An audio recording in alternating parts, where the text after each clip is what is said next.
Uh oh. uh oh. What's going on? We back again. We back again. What's happening? It's your brother outside the queue. You already know we back again, back again. Yeah, man. Yeah, man. The job done fucked up. They done gave me 2 days off back to back in a row. I'm like, damn, what the hell was they thinking to give me 2 goddamn days off? Back to back in a row? You thought your cousin wasn't?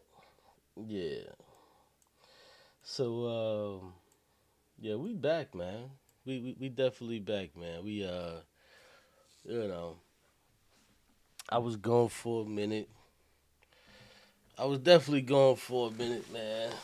I had some things I had to work out and all of that. But never mind that, we back. Got a few things I want to talk about, man. Got a few things I want to talk about. Um, firstly, man, this whole Venus Williams thing, I didn't think it was a big thing. I didn't think it was a big thing. She done got herself a white man. you know, I didn't think it was a big thing, but niggas is talking about it, so I said, hey, I'll just cover parts of it. But let's just kind of get into it, and then after that, we're gonna get into what Dr. Jared Ball was talking about a few days ago, yesterday or the day before that, when he was covering um, Dr. Boyce Watkins, the fraud that he is. So yeah, let's kind of get into it. So let's start here with Venus Williams. You know, she done got her white man. So let's check this out. Let me put this up for y'all. Let go. Damn, he sounded like me. Yeah, we back. Yeah, we back.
you know, and I have to say this, man. I have to say this. You know, I'm one of those people, and that's why I titled the show "Live and Let Live."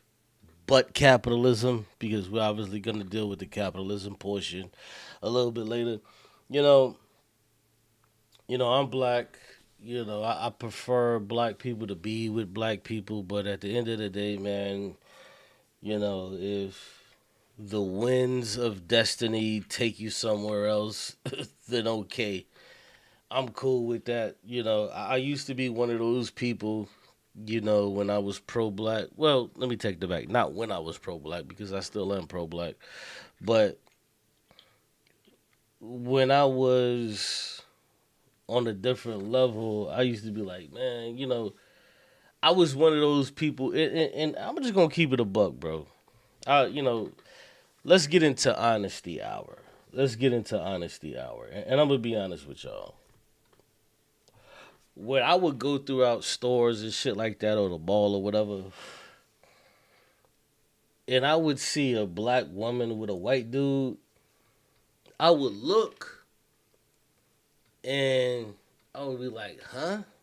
Like, how is she with a white dude? But you know what? When I would see a white dude excuse me, when I would see a black man and a white woman, the shit wouldn't even, I wouldn't even pay it. No, never mind. I'd be like, whatever. Like, if that's not contradictory, I don't know what is. So when I would see a black man with a white woman, I would look and I wouldn't even think about it. I wouldn't even care. But when I would see a black woman with a white dude, I'd be like, what the fuck is going on? If that's not contradictory, I don't know what is. Because, like, just the other day, I was in the store, right? And I saw a bad little joint. Bad joint. Red bone, 5'5", thick in the thighs, as Dr. Umar would say. She was on point like a thorn. And, I'm coming down the aisle, and then boom, I see her dude pop up, and it's a white dude. And I'm just like, oh shit, she got a white dude. I'm just like, what the fuck? Like, like my mind went there. I'm like, huh? She got a white dude? And then you see the little baby. It's a, little mixed baby. He pops up with the baby. I'm like, what the fuck? I'm like, what? But like, I'm just like, damn, that looked kind of crazy. I wasn't expecting that. But yeah. But for the longest time, like, even up until the other day, like when I see like a black woman with a white dude, I'm kind of like, huh? But if I see a black man with a white woman, I don't pay no never mind, and that's problematic. That's problematic if we're being honest. That's problematic because why shouldn't black women be able to date outside of their race when black men do it all the time? That's just not right. You know what I'm saying? So I'm calling myself out about that shit. Cause I saw, like, I caught myself doing this shit. You know what I'm saying? Like, I literally caught myself doing it, and I was like, damn, bro, I can't be like that. I can't be like that. So, I'm calling myself out. But yeah, let's check this out.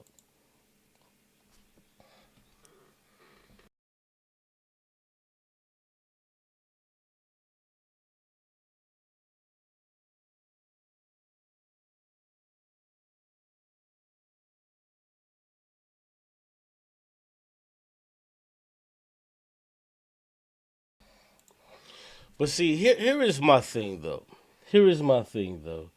So when you go online and you start to see shit like this, to where women are saying, "Listen, at this point, I don't blame her. I'm right behind you." Like, these are like your bottom of the barrel women who, couldn't get a white man to fucking save their lives. Like, these are the women that are saying that shit. Like, they're relegated to niggas, to Jerome and them, whatever the fuck. Like, they're relegated to niggas. They can't get a white man, even though they want one. You know, you know, as people, we shouldn't allow these fucking people to, you know, dictate the fucking narrative of what's going on, because these women are just on there saying this shit. They have no fucking skin in the game. These women can't get a fucking white man.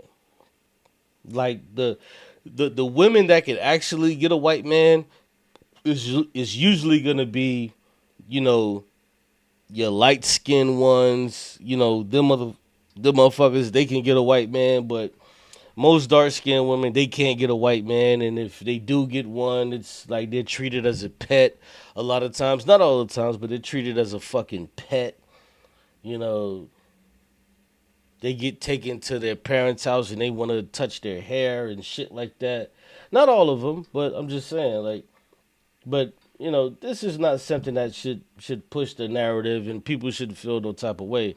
You know, Venus Williams getting herself a white man. Who the fuck should care? Did anybody care about her last tennis match that she had? No, nobody gave a fuck. So why the fuck should we care about who she opens her legs up to, or who she's paying for to go out on a date with, because she's more than likely more richer than the motherfucker she's dealing with. So I don't know. To me, it's just it's chock full of nothing.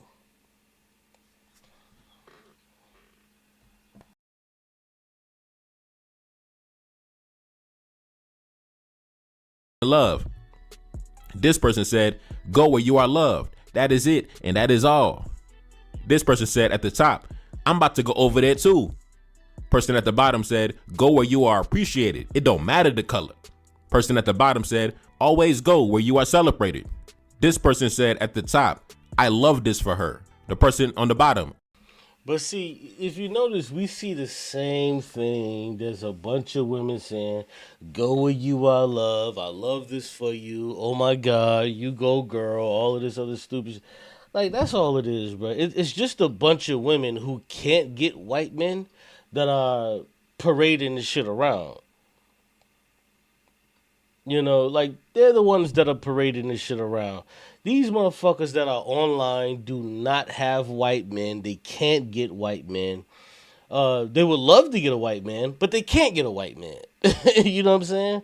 So they're relegated to saying this type of shit online. So, you know, this shouldn't be anything that should surprise you, nor should it should be anything that should make you upset. Like, the majority of these women who are clamoring over Venus Williams having a fucking white man, these motherfuckers couldn't even get a fucking East Indian man. Like, they're relegated to black men, and they understand that. And you know, as unfortunate as it is, it just is what it is.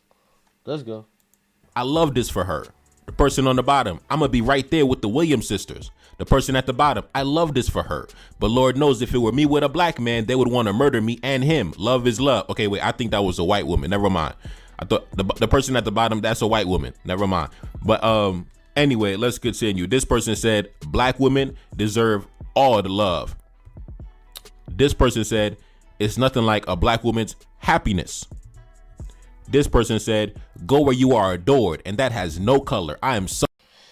Like I said, man, you know, black women are, but black women do this shit. And let me just preface this: black women do this shit online.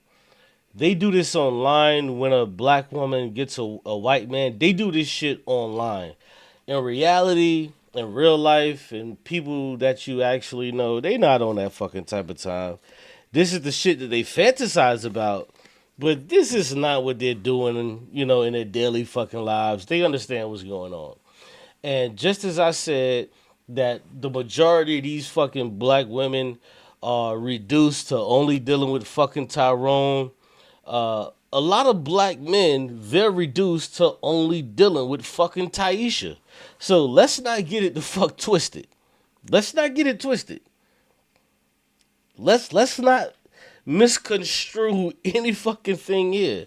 Most black people can't date outside of their fucking race. This woman, Venus Williams, she has hundreds of millions of dollars, so she's able to do this. Uh, Taisha in the motherfucking hood, nah, bitch, you ain't got it like that. You ain't got it like that. Ain't no fucking white boy is checking for you. It's not. So like, when they do this stuff, and you know, and some of them do it to try to provoke black men to say some type of shit. It's like, bro, the majority of black women can't date outside of their race. They can't, because white men ain't checking for them. Indian men ain't checking for them. Spanish men aren't checking for them. And it's not because they aren't checking for them because they're not beautiful, because they're not great people. It's because the majority of people deal with people in their own race. So I didn't say that to try to disparage black women. Sorry for you red pill goofies, but I'm not trying to disparage black women. I'm telling you that the majority of the reason why people date in their race is because that's who's attracted to them. Like, if we're being honest, have you seen East Indian women? I'm not attracted to fucking East Indian women. These motherfuckers look, but the East Indian men, they love them. I'm not gonna get into any crazy shit, but East Indian men, they love them, and good for them. God bless them. But that's not my fucking cup of tea. That's not my cup of tea. But they do this shit online. Black women do this shit online. Oh man, you go girl, and good for you. And da da da da da. Come on now, stop it. So happy for her, and she is glowing. This person said she got herself an Italian. We love it. Why do y'all love the Italians, man? The Italians are like, man, the Italians, man, they're belligerently racist and anti-black. Like, they're just like ignorantly racist with it. Like, No, like, and I respect this brother right here, Nefakari, but oh yeah, hold on, let me my bad, let me take the video and let me copy the link and drop it in here if you want to see the full video. Damn, I usually do that, but yeah, this brother Nefakari Desaline, he does great content, but like I feel like he's allowing himself to become triggered by this shit, bro. Like, why are you triggered by this shit? Like, do you remember Meghan Markle when she married like the king of England or some shit? Like that woman wasn't even black for real. Like that woman was like some kind of fucking octoroon or something. And like, niggas was losing their mind. It's like, bro, chill. Like this is just what the fuck they do. Black women fantasize about, white men. That's just what the fuck they do. Now, let me make this clear. Not all black women do that. Single black women do that.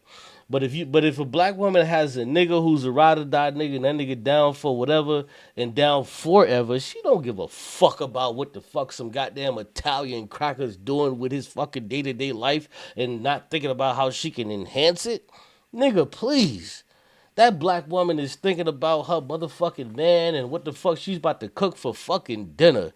These black women ain't thinking about this fucking bullshit, this garbage niggas is talking about.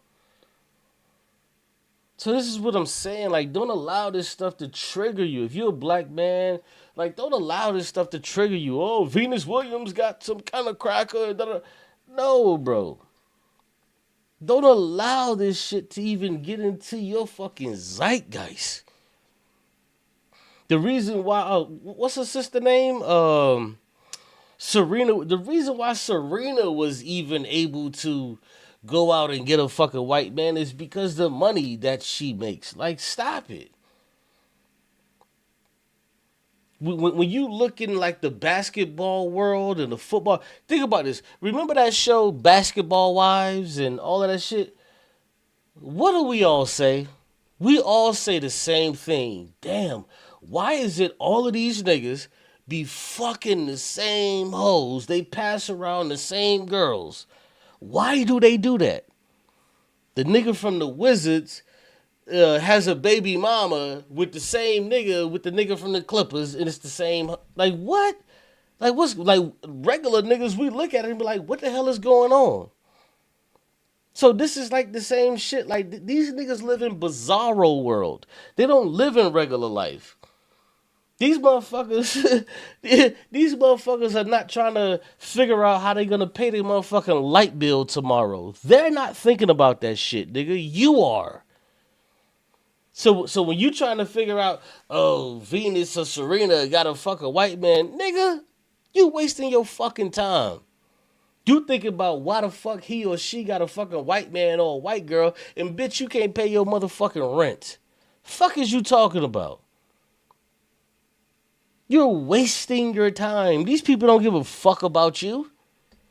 These motherfuckers don't make X amount of millions a goddamn year and separate 10 million of that shit to say, hey, you know what? We're going to help out the fucking poor people and figure that shit out. No, these motherfuckers is finna give out a few fucking sandwiches to homeless people, and go about their motherfucking day. These niggas don't give a fuck about the working poor or none of that shit. These niggas don't give a fuck about you. So why is you getting all up in arms and bent out of shape because Venus Williams got a fucking white man.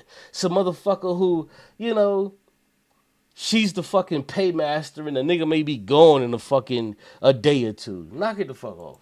But y'all love them goofies. Anyway, let's continue. This person said, for two black girls whose black father was always there for them and who loved and protected them and steered them into greatness and superstardom with his own time, sweat, and tears, for them to both. Let me pause that right there. That's bullshit, bro.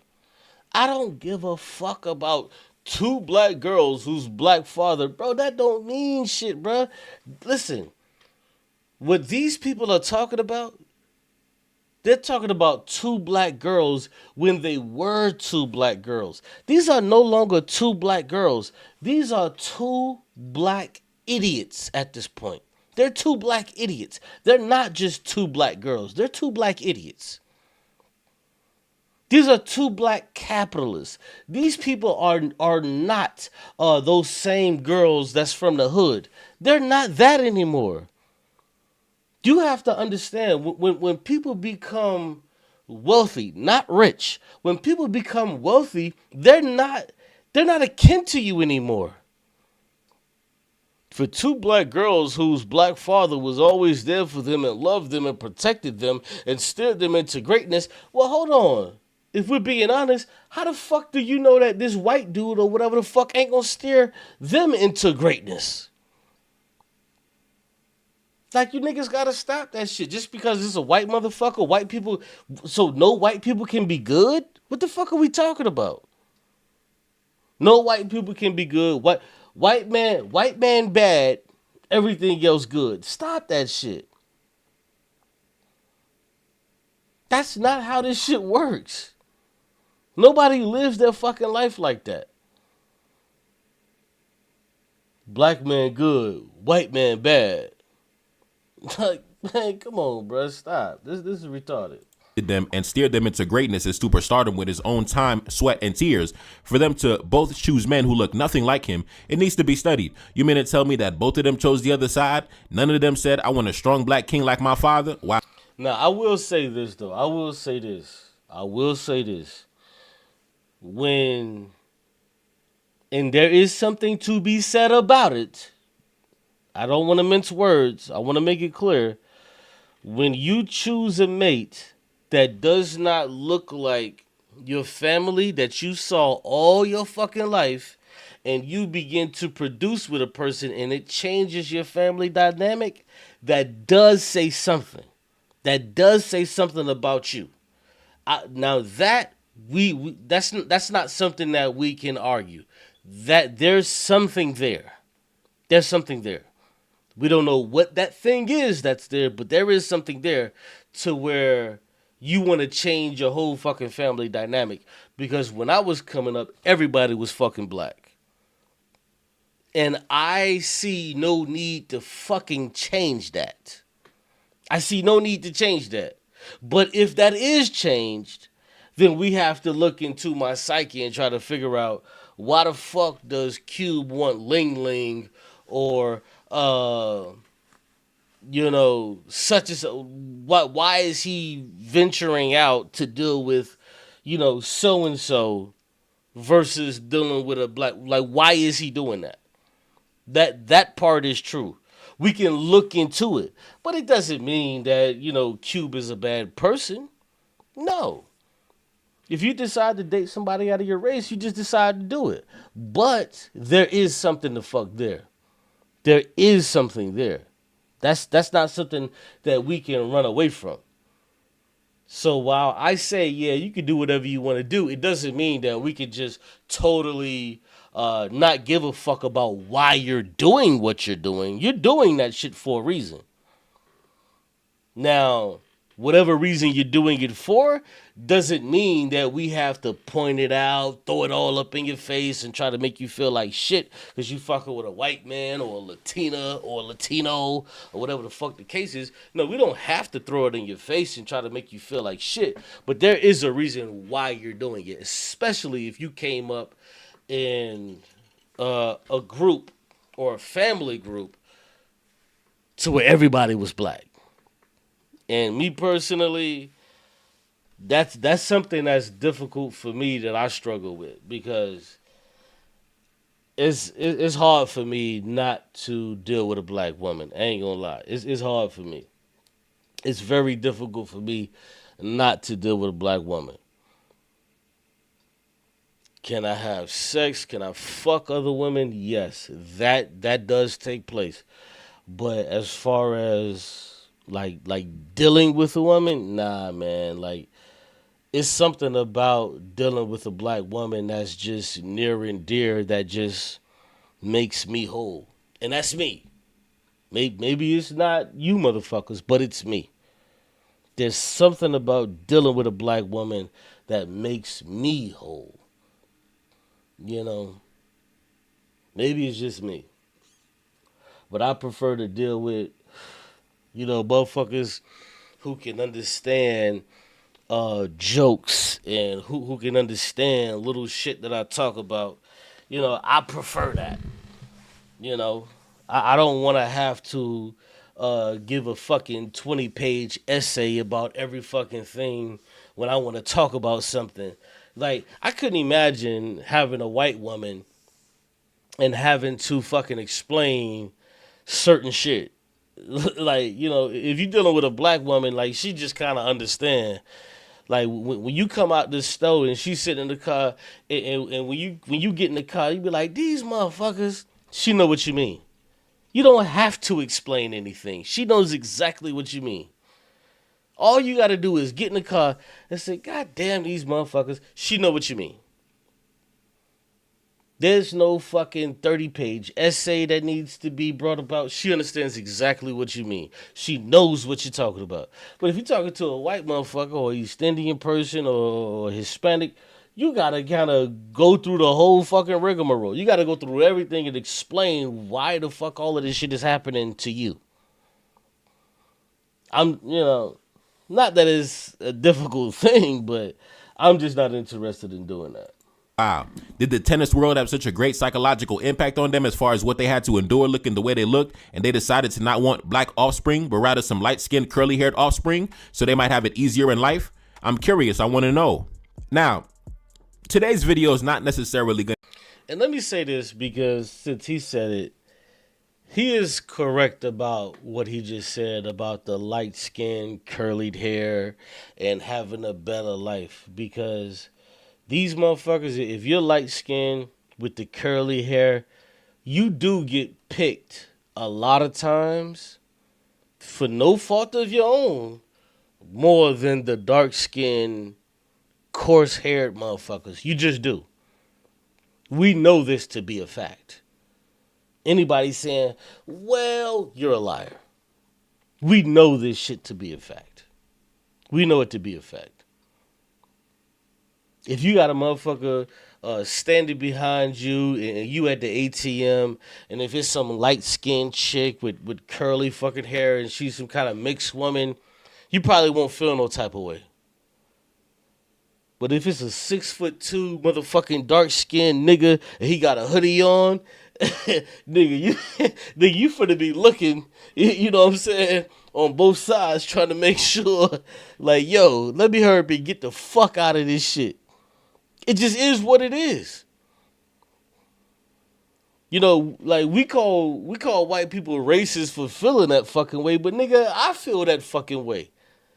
If I go to the fucking money machine, the ATM nigga, and there's some 6'5" dark skinned nigga behind me with a fucking hoodie on, nigga, I'm gonna look back at the nigga, I'm gonna punch in my PIN number, and I'm gonna look back at that nigga one more again.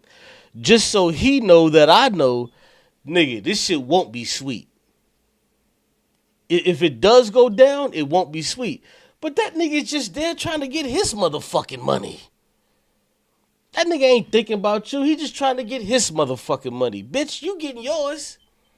But if it's some bubbly, light-skinned half-breed with her fucking curly, you like, oh, look at her. You only looking back because you may be trying to holler. See who else is in the car. See if you can, try to, slip the number on some shit. Nigga, we know what it is. It's unfortunate, but that's what it is. Y'all know how we do. But let's go. going to be about Serena or Venus Williams. It's going to be a cultural conversation. We're going to talk a little bit about colorism and a little bit of history, a whole lot of different dynamics. But I'm using this as a launch pad for the conversation. Now, the reason I said I'm going to talk about colorism is because obviously when Venus Williams and Serena Williams, when they have daughters, obviously their daughters are not going to be dark-skinned women. They're not going to be, beautiful dark-skinned black women. They're going to be light-skinned women. They're going to be mixed. See now, why would you say that, bro? Why would you say that they wouldn't be beautiful dark skinned women? That's not cool, bro. Don't do that, bro.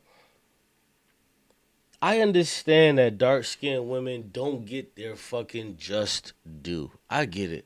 But that doesn't mean that you have to fucking castigate and leave out fucking the light skinned women. They're beautiful too. Don't do that to them, bro, because they had no choice in this shit. These motherfuckers just popped out. That's not fair, bro. Mixed race, ambiguous women. They're going to be exotical type women. They're going to look like Dominicans and Brazilians and Colombians. They're not going to look like Senegalese and Nigerians and Togolese, right? They're going to look like the women in Latin America. So is that a bad thing? So is that a bad thing that they don't look like fucking Senegalese and Nigerians? Like, come on, bro. And I love this brother right here, man, that Fakari. I love his information and the shit he brings out, but I just disagree with that, bro. Like, don't do that to people, bro. Don't do that to people, and don't do that to people who choose to date interracially, bro. Just allow these people to fucking date interracially, bro. Allow them to do it. Don't fucking say, oh, well, it won't be no beautiful black baby. Like, what do you mean? Like, you kind of sounding like them fucking FBA niggas a little bit. Like the stupid FBA niggas, like, them niggas would be like, well, if you wasn't born here or whatever, if you wasn't born in America, then you're not FBA. And let me say this real quick, since we on the fucking FBA topic. The crazy thing about FBA niggas, these motherfuckers, right? The FBAs, right? Think about FBAs. The FBAs, they want to delineate. You got a group of people who want to delineate from African people, but they accept mixed people. How the fuck do you accept? Like, Tariq's wife is a mixed woman. Like, one of her parents is white. How do you accept mixed people, but you want to delineate from Africans? You want to delineate from Caribbean Africans, but you accept mixed people? Like, who the fuck are you? Who are you, FBAs? When you accept mixed people, but you don't accept Africans. Like, it's just so stupid. It doesn't make any sense to me. But let's go. Africa and South America, the light skinned, the light brights, curly hair type women, the mixed race, curly haired, exotical women, right? And usually when black men deal with those women, See, if you weren't paying any attention, you heard how he said light bright? Why would you say that, bro? That's disrespectful. Now, if people was to say something about dark-skinned women, you'd be like, oh, man, this person, da-da-da, is a colorist, da-da-da-da, they feel some type of way. But why would you call these light-skinned women light bright? Like, that's just not fair to them, bro. Whether their mother or their father had some kind of fucking self-hate issue going on, or maybe they just fell in love with who the fuck they fell in love with. Why are you fucking with these people, dog? These people are products of their parents. Like, I don't know, man. Maybe I'm just being a bit more pedantic than I fucking should be. You know, I'm lighter skinned, but I'm not light skinned.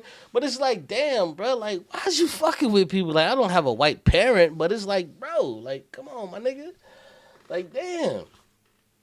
Like, talk about Venus. Don't talk about, like these people who had no fucking choice in who the fuck they are. Cause I guarantee you, a lot of these motherfuckers who are light skinned or half black or half this or whatever, if these motherfuckers had the opportunity, if they could go back, they would choose. They would want their same mother and same father, but whoever the fuck was white, they would just wish that that person was black. So if they had a white father, they would just wish that he was fucking black, just so they could be black. Like these people really feel this way. So like we shouldn't, try to add this shit on to these people, bro. Like why are we doing that? You know what I'm saying? I get it, and I understood, where Malcolm was coming from when he says things like, well, you can't join us and be a part of the struggle, but you can donate and help. I get that part, and I also agree with that to a degree. But that doesn't mean you have to like treat people like that, bro. Like, come on, bro. It's like, stop doing that. And if I was talking to the brother, like I said, I really enjoy his channel. That's why I dropped the link so you guys can go and subscribe and check him out because he does drop a lot of great content. But like, come on, bro, you can't do that, bro. Light bright and what if niggas said shit like that about about dark skinned people, bro? You ain't gonna like that shit, and you would be making a video about that. Men get criticized for not appreciating dark-skinned women. Black men get criticized for preferring light-skinned women. It's a whole conversation in regards to colorism in the community. But I noticed that the same women who talk about colorism are actually the same women who actually promote miscegenation, race mixing, dating men from racist ethnic groups like Italians. So that's the contradiction I want to confront. How we celebrate and jump for joy when dark-skinned women date racist, belligerent ethnic groups like Italians, or pretty much any white man from any ethnic group. But then we have conversations about colorism and black men's preferences and black men dealing with light-skinned women. But then you celebrate dark-skinned women creating. This is red pill garbage, bro. This is red pill garbage. This is red pill nonsense. Nobody should be celebrated based on who the fuck they date. This woman is dating this dude. She could not be dating this dude as of right now. They could get into an argument and not be fucking dating, and we don't even know. We probably won't know six until 6 months down the fucking line later that they could have been broken up. We don't fucking know. Unless she puts it on Twitter or IG or whatever the fuck. We don't fucking know, bro. And why the fuck should this even matter to the greater population of black people? The average black person is fucking with and dating another black person. These are just stupid women online that are saying this shit. Oh, you go, girl. Oh, good for you, girl. Like, man, no, fuck these women. These women are trash. This is like your garbage disposal women. Fuck them. Light-skinned daughter. So I want to confront that contradiction and that cognitive dissonance in the community. Now, I'm going to jump into a clip, a young lady who's actually a product of a black woman getting with a white man. I believe that her grandfather was white and her grandmother got pregnant by a white man during Jim Crow. And now here she is today, a light-skinned woman with curly hair, and she says that black men love her, right? She says she only deals with black men. She says she has no problem dealing with black men because black men, appreciate her, right? But then I guarantee those same black men will be criticized for preferring light-skinned women. But this woman is actually a product of a black woman who got with a white man back in Jim Crow. So it's a whole contradiction in the community where we have conversations about black men dealing with light-skinned women or preferring. See, this is why I never agreed with mixed people being black. And I remember people used to lambaste me like, bro, what are you talking about? Da da da da da. You sound crazy. What are you talking about? And I'm just like, bro, these people are just not black. They're mixed. Why don't we just call them what the fuck they are? They're mixed. They're not black people. If a person is mixed and they have a white parent, they're mixed. But if they have a child and then they get with a black, if their child gets with a black person, yeah, their child will be black, but they're mixed at that point. But let's go. I don't know, man. Like, light skinned women over dark skinned women. Now, me, I love dark skinned women. That's my preference. But at the same time, we jump for joy when black women engage in race mixing. But then we get angry and we have roundtable discussions when black men deal with the product of race mixing, which is the light skinned woman. So we have to confront that contradiction once and for all. But, anyways, let's get into the clip. I'll be right back. I'm not really one to like make fun of somebody's past. Like, if I see, me personally, I would look at this woman right here, and I wouldn't even look at this woman and see a black woman. Me personally, I wouldn't even see a black woman. I would be like, oh, she looks mixed. First thing I would look, okay, yeah, her skin color's a little light, but her hair, no, that's not a black woman's hair. That's not a black woman's hair. Like, in the house I grew up with three black women, my two sisters and my mother. None of their hair looked like that shit. None of it looked like that.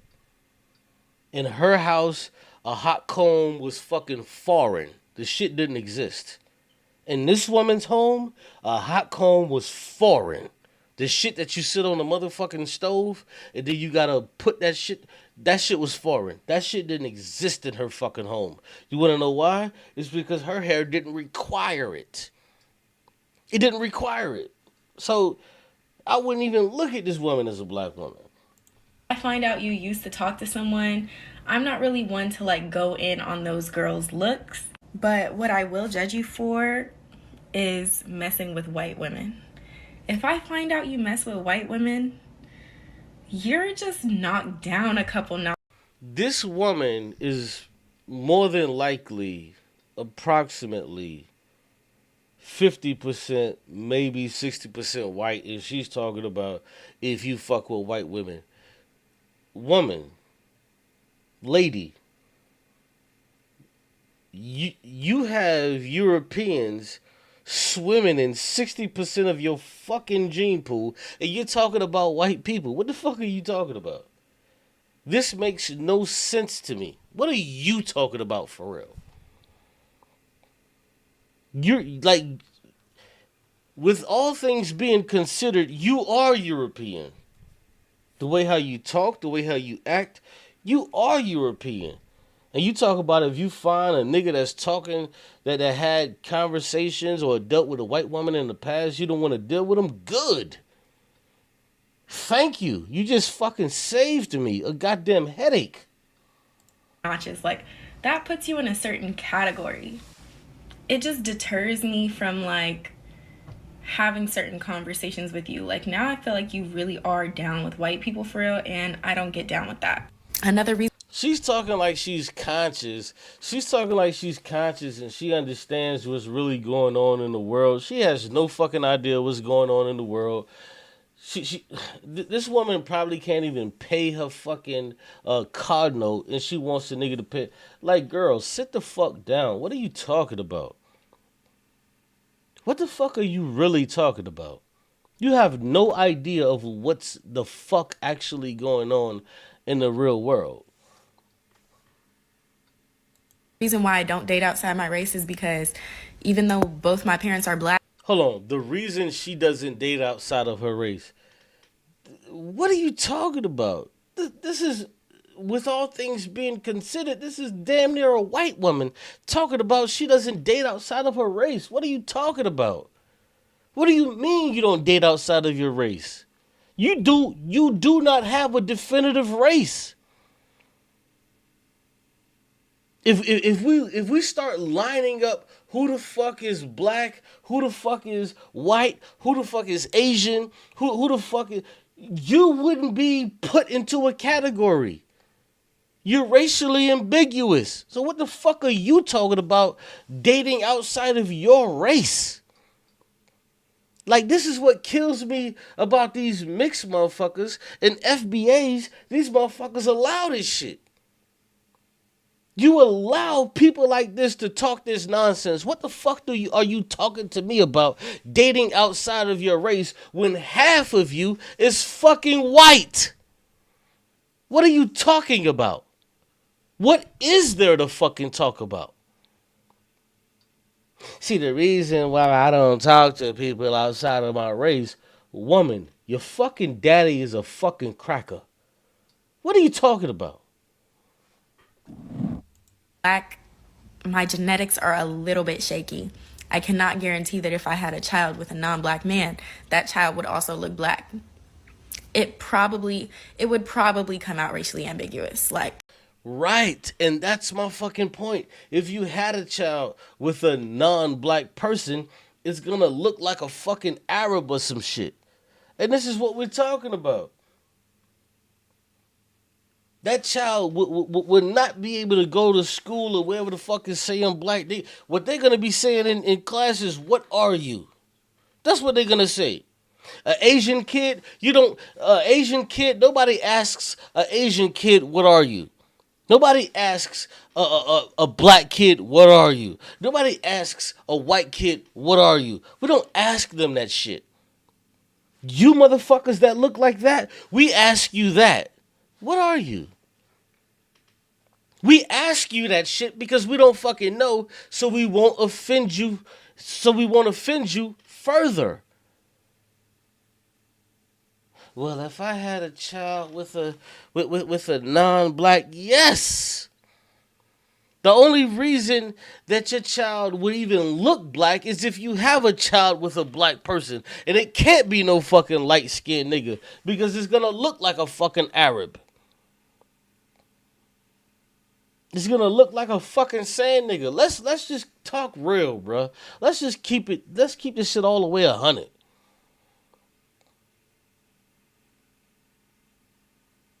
Your facial structure, your hair, nothing about you says a black person, but you want to say I got two black parents. How? Which one? How are both of these people black? No, you got two fucking half breeds. Your parents are not fucking black. They're mixed at best. That created your fucking ass. If right now you went over to the fucking UAE, they would be trying to welcome you fucking home. Like, welcome home, sister. Nigga, we don't fucking know. You don't look like us. Talk about you fucking black and you feeling some type of way about a motherfucking nigga talking to a motherfucking white woman. Who the fuck are you? Who the fuck is her to talk to a nigga to say, well, hey, man, if you talking to a white man, I don't know. Go to the UAE right now. They would be welcoming you fucking home. And they would be trying to fucking break on your motherfucking ass. Put you in a fucking burqa on some shit. Talking crazy to fucking niggas. If you don't sit your $5 ass down. I would say 65% chance. I don't want to have to go through that whole conversation of having to explain to you why I can call you nigga, but you can't call me nigga. I don't want to have to go What through a the conversation fuck? of why you shouldn't be showing me to your friends, explaining that you're black. On top of the fact that Bro. What the fuck? Bro, if I came home with you, you know what my brothers and sisters are gonna say? The first thing that's gonna come out of their mouth is they're gonna say, "What is she?" No, listen. If I came home with a fucking Chinese woman, if I came home with a Latina, they're not gonna say, "What is she?" If I came home with something that looks like this, they're gonna say, "What is she?" And they're not gonna say that because they feel some kind of disdain or they're trying to be disrespectful. They're gonna ask that because they want to be respectful. They don't want to, say anything that'll be, off code that would disrespect her culture. So they're gonna say, "Hey, yo, Q, what is she?" Imagine if I said, "Nigga, I don't know. She just looked good, and I just wanted to fuck." No. If I told my brothers and sisters, because my mother, she passed away in '95, so obviously I'm not saying if I brought her home to my mother, but if I came to my brothers and sisters and whatever, hey man, this is my girl or whatever, they're gonna say, "Well, what is she?" Is she Latina? Is she, what is she?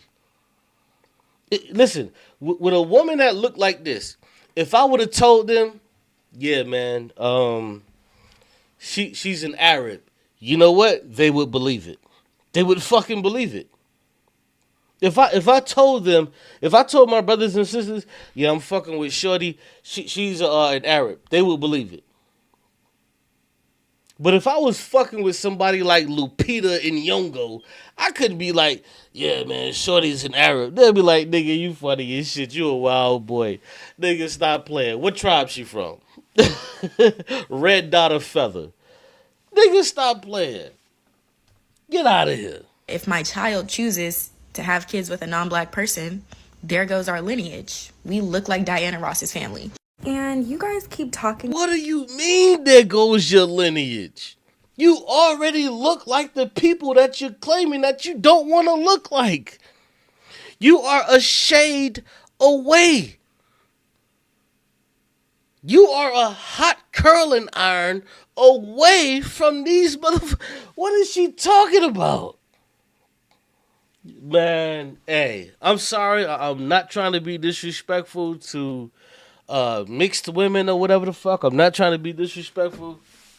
But like I say, bro, I came up in the house with 3 black women, my 2 sisters, and my mother.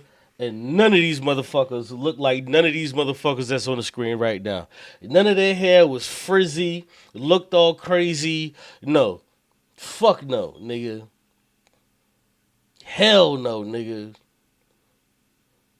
Even, nigga, back in the day, nigga, my mama had rollers in her motherfucking hair, nigga. Imagine one of these motherfuckers with rollers in their goddamn hair. They would look crazy as shit. They would look crazy as fucking cat shit. Like, they wouldn't even look like black women. Like, I don't understand. Let's just play it, y'all. Let's just play it. About how I'm mixed, but I'm over here talking about interracial dating. My grandma knows she made a mistake. My grandma knows she made a mistake. My grandma. So your grandmother made a mistake, but you're still black. Nigga, no. That's not how this works. Your grandmother don't get to make a mistake and you still get to be black. Nah, nigga, that's not how this shit work. Your grandmother made a mistake. That means that your daddy wasn't black or your mama, whoever the fuck, they weren't black. That's all it is. And it shouldn't even be a point of contention. We should love and respect people for whoever the fuck people are. But it doesn't mean that you should be black. Listen, the way how white people operate, if you got an ounce, if you got 1/32 of anything other than white in you, your ass ain't white. You're not white. And see, motherfuckers know that shit. And they respect white people. But they don't respect black people. They don't respect black people. So if you have 1/32 of black in you, motherfuckers can claim black and just be all over the place with it. And be cool. Can run around saying nigga and da-da-da-da-da and everything is cool. But if you got 1/32 of black in your ass, you can just run around saying nigga and all of this shit and everything is fine. And guess what? Niggas are gonna want to fuck you. They're gonna want to bring you home to mama. But the white boys, the surfer dudes with the blonde hair and all of the shit, nah, them niggas ain't on that. Nah, they cool off that. But she gets to say, my grandmother made a mistake. No, she ain't make a fucking mistake. She knew exactly what she was doing. She knew exactly what she was doing.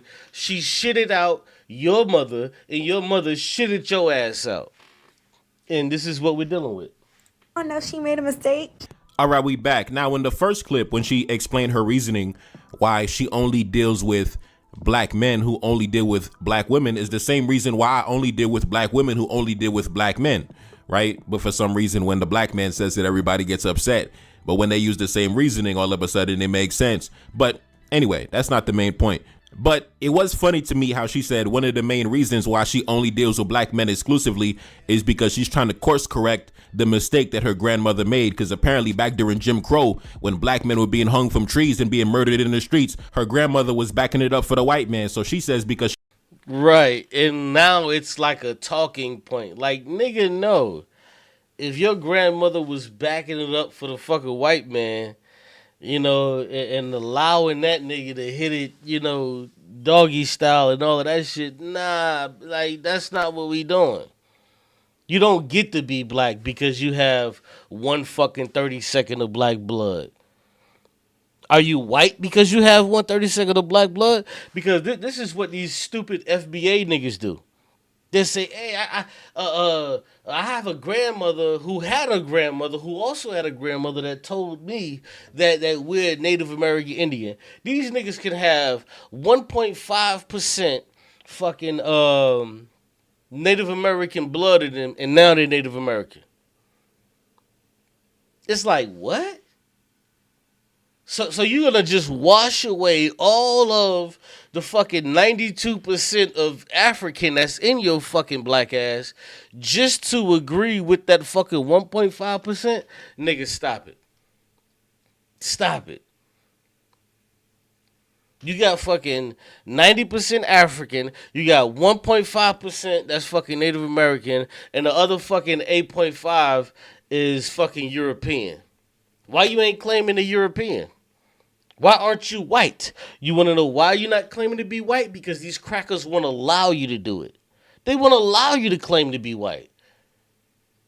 Nigga, no, you don't get to go to fucking Ireland and participate in the fucking Irish Day parade and run around with your bells and whistles on and say you're fucking Irish. You don't get to do that. You don't get to do that. You do not get to do that. They don't allow you to fucking do it. But a fucking stupid bird brain ass nigga, yeah, anybody with a fucking tint, anybody with a suntan, we allow these motherfuckers over into our tent to say, yeah, you black. And a lot of that shit is because a lot of you niggas just want to fuck these hoes, if we being honest. And excuse my language, I'm not calling these women whores. I'm just saying, a lot of you dudes just want to have sex with these women. You want access to sex from these women, and that's really all it is, and that's all it really ever fucking has been. Look at this woman on the screen. Does this woman look ethnically black? No, the fuck she does not. She does not look ethnically black. She does not look ethnically African American. Not whatsoever. But guess what? There's some nigga out here who's yearning for a piece of ass to where this nigga would tell his family, yeah, man, she black or she's Latina or she's Dominican or whatever the fuck. Just so he can get in her pants and there you go. Now she and the rest of her fucking progeny is fucking black. Nigga, no, they're not. This is not a black woman. If today or tomorrow I get with a fucking woman who's not black, nigga, my children will not be black. That's just a fact. They won't be black. They just won't. I can understand that. A lot of these other motherfuckers can't. This is why you got niggas like Judah Natsara running the fuck around here talking about his children are black. No disrespect to the brother, but nigga, your children aren't black. Nigga, there's nothing that you see in those little fucking Japanese kids that look fucking black, nigga. And sad to say, nigga, your genes ain't even try. Them motherfuckers gave up. Your genes didn't even try on them motherfucking kids. They have none of your color. They don't got your hairline. These little motherfuckers don't even look like you. And I'm not even trying to, disrespect you or your kids. I'm just kind of talking about the situation. But nigga, no. Listen, and respectfully, if a motherfucker was trying to figure out If a motherfucker lined up 10 people and then they lined up your 3 kids and they said, well, who do these kids belong to? Nobody would choose you. Because you're black and your kids aren't. And they don't even look black. They don't even look half black from the ones I've seen. They don't even look half black. Niggas would never ascribe those kids to you. I don't ever want to fucking live a lifestyle to where a motherfucker can't see my children and me. You know, everywhere I fucking go, niggas say, damn, your daughter look just like you. Nigga, I like it that fucking way. I prefer that. I don't revel in that shit, but I like it that way. I prefer it that when motherfuckers be like, damn, your daughter look just like you. I prefer that shit that my fucking daughter look like me. I prefer that. Not saying that your daughter or your son or your children can't be a different race and also look like you. I'm not saying that because sometimes that is the case, but mostly it's not. Mostly it's not.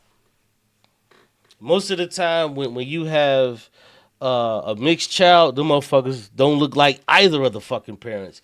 They may favor one or the other, but it's impossible it's physically impossible for them to actually look like one or the other when they're mixed. It's almost impossible for them to look like any of their parents because they're mixed. They're mixed. How the fuck can they look like you? You can, like, a lot of times you can share the same eyes. Sometimes you can share the same eyebrows, or sometimes you can share the same facial structure, but that's not what people see off rip. Like, if I'm walking through the store, I'm walking through like Walmart or Target or some shit, boom. Motherfuckers see my daughter, and they'll be like, damn, she look just like you. That's your mini-me. Yeah, I know. I don't say that to them, but I be like, yeah, in my mind. Yeah, nigga, that's my daughter. Have you been in the store and you see a fat motherfucker and you see his little daughter, she fat and pudgy? I've seen it before. You know, you be in the store and shit. You see a fat dude and he's all pudgy and shit. And then you see his daughter, she's fat and pudgy. And we like, yeah, that's your motherfucking daughter, nigga. I can see it. She look like you all in the face, nigga. She look like you all in the face. You be like, yeah, okay, yeah. So it can happen, but let's just be honest. But let me keep playing. I'm sorry. She doesn't want her family to look like Diana Ross's family. That's one of the main reasons she deals with black men exclusively, apart from the other things that she mentioned, you know, having certain conversations. You know, it's just certain conversations that she feels she cannot have if a black man has a history of dealing with that side. And it's actually the same things Hey, listen, man. Y'all can comment, man. Yeah, listen. Y'all can comment. I ain't gonna roast y'all if y'all put anything in the comments, man. Feel free to comment, man, and talk in the comments, man. I ain't gonna roast y'all. I be feeling like sometimes niggas don't even be wanting to say shit. They like, man, this nigga cute, man, roast the nigga. He may go in on the nigga if I'm saying anything. No, nigga, say how the fuck you feel and say what you mean to be what you say in that motherfucker. You know what I'm saying? Say what, and hit the like button while you at it, goddammit. I've said it in the past on my previous videos. It's just certain conversations that we won't be able to have because you have a history of dealing with the adversary. So, you know, that's one of the main reasons why I only deal with black women who only deal with black men as well. So I feel her on that. But it is crazy that even back during the... Yo, that's even kind of wild. The nigga said he only deal with black women that deal with black men. Huh? You only deal with... That even sound a little crazy to me. Nigga, I don't want black women that only deal with black men. Like, I don't know. I don't know if y'all caught that, but that's just a little crazy. But let's go. Even during Jim Crow, when black men was being hung from trees in the middle of the street, they was still running back to the black man after dealing with the white man. I thought that was only a modern phenomenon, bro. They was doing it during the height of white supremacy. That's crazy. Anyway, that's a whole different conversation, bro. God damn. But the main point I wanted to discuss is if a black man had a preference for this lady in particular, right? This light-skinned woman, there would be criticisms of that black man. They would say, oh, you don't appreciate the dark-skinned woman. This is why the dark-skinned woman got to get with the white man, because the black man don't appreciate the dark-skinned woman, because the black man chasing after the light-skinned woman. But this light-skinned woman is a product. And this is why it never works, bro. Like, this is why you can never win. Like, you can never win if you're a black man dealing with a light-skinned woman. There's never going to be a conversation that you can win, because they're going to be like, oh, you're dealing with a light-skinned woman. But then you want to say, well, hold on, isn't she black too? She is black, right? Niggas going to be like, yeah, she's black, but. So, what the fuck, bro? Like, this is why I don't engage in that type of shit. You know what I'm saying? It's like, bro, she's black, my nigga. If she's black, I should be able to holler at her. So, like, what the fuck is going on? Do we want to allow mixed people into our African American shit or not? Do we want to allow mixed people into our African American tribe or not? Because if we allow mixed people into our African American tribe, there's a lot of mixed people. There's a lot of mixed women. There's a lot of mixed guys. There's a lot of mixed motherfuckers. There's a lot of mixed people. And it grows every fucking year. So if we allow mixed people, then I should be allowed to fuck with mixed people. But if I fuck with a mixed person, now it's, oh, you like light skinned women. Yeah. Isn't that part of fucking the people that we're allowed to fuck with? No, you're not allowed to fuck with the light skin. Okay, well, what the fuck is going on? Am I not allowed? Tell me, who the fuck am I allowed to like and not like? I can't like white women. I can't like. What am I allowed to do? Are these people black or not? If they're black, they should be in the pickings. They should be in the pickings. Let's just figure this shit out and just say these people are not black and they're just mixed. Let's just do that. It'll make it easier. It'll make it easier on all of us if we say that these people are not black. Because a lot of times when a person deals with a mixed person, whether it's a male dealing with a mixed woman, and most of the time it's a male dealing with a mixed woman, but if it's a female dealing with a mixed man, motherfuckers have a problem with that. Just say these people are not black. Let's just fucking come to terms and agree that these people are not black. And I would be okay with that. I would be totally okay with saying that these people are not black, they're mixed. And you're dating outside of your race. Cool. Because me personally, I don't really look at these people as black any fucking ways. So, cool. All right, so I'm dating outside of my race. Now what? Now what? Like, make it that. Like, don't get mad at me for dating the fucking light-skinned, frizzy hair. Like, look at this woman's hair. Who the fuck grew up? Like, if you got sisters and shit like that, or whatever, that came up in your house, especially in the 80s and 90s, nigga, please. A hot comb did not reside in this woman's fucking home. Like, the shit didn't reside there. That shit never sat on that fucking iron and sat there till it got hot to run through your motherfucking sister's fucking hair, and it hit the back of her fucking neck, and hit the back of her neck, and she was like, ow! Never happened. Never happened with her. That shit never happened. But if we're going to talk about this shit, let's put the parameters out there. Let's just say this woman is not black. But first, what you have to do is, as a woman, you have to tell this woman she ain't black. I don't have a problem telling this woman she isn't black. I don't give a fuck. I'll tell her she isn't black. I don't give a fuck. But you have to second that goddamn motion and say, as a black woman, you have to say, no, you're not black. You have to say it as a black woman.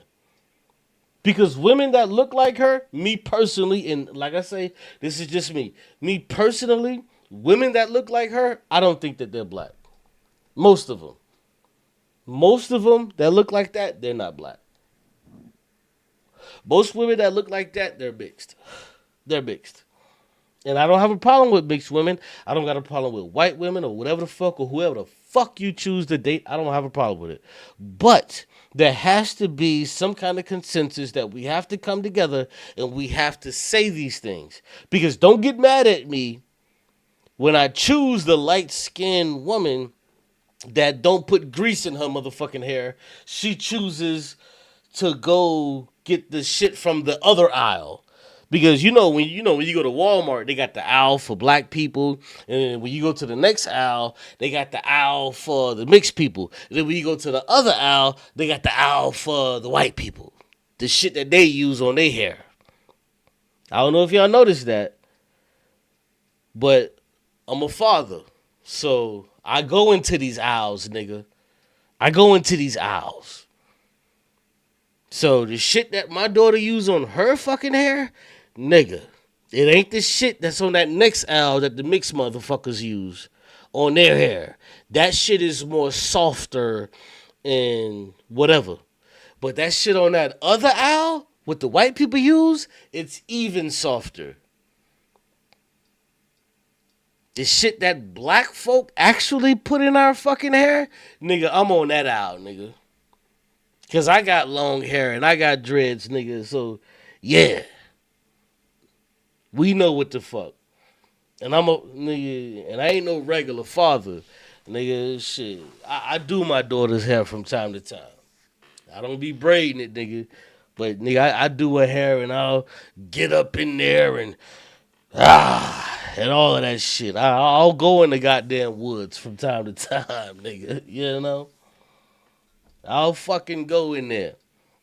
So I know that there's a goddamn difference from what this woman puts in her fucking hair. And she'll tell you, she don't put the same shit in her hair that a black woman puts in her hair. With like the type of hair that we have. Like the type of hair that we have, like black people, she don't put that shit in her hair. She can't. That shit'll make her shit fuck up. And she can't put the shit that white women put in their fucking hair. It'll make her hair fuck up. She got like that middle of I don't know what the fuck to call it. I'm not a beautologist or whatever the fuck they call the shit. Beautician. I don't know.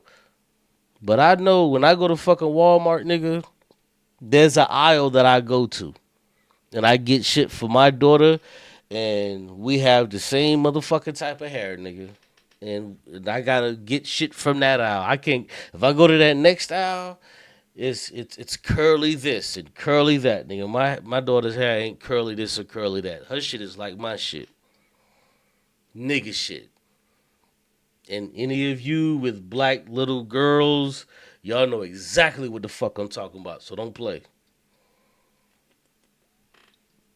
Don't play. It's that same shit. It's that same shit. I can go right now and turn my camera on and show y'all all of the shit that I buy. Y'all be like, yeah, I be buying that for my daughter too. Yeah, I be buying that too. Like, she'll probably go get the shit on that next aisle to where she can spray on and she can just rub her shit through. Nah, black folk, we can't spray no shit on ours and just rub it through. Nah, we gotta put some shit on our shit and we gotta rub that bitch in. Then you gotta rub that bitch in. You can't just spray it on her. But on that next aisle where the white folk is, yeah, they just spray it and go. They spray and go. They spray and go. G shit. Ain't gonna lie to you. I was getting off of work the other day, right? And I'm coming out the job and white girl, she said, she was like, I'm not even gonna wash my hair tonight. And I was fucking with her. I was like, what? You ain't gonna wash your hair tonight? She was like, I know, I'm being dirty. Because you know, white women, they need to wash their hair every fucking day.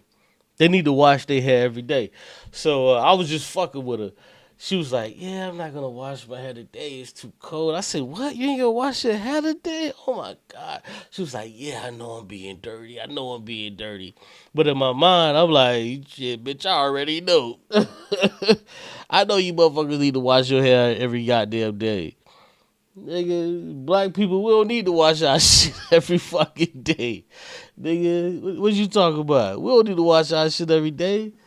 Nigga, we put enough shit in our hair to keep the bugs away. Y'all gotta wash y'all shit every day to keep the bugs away. You know what I'm saying?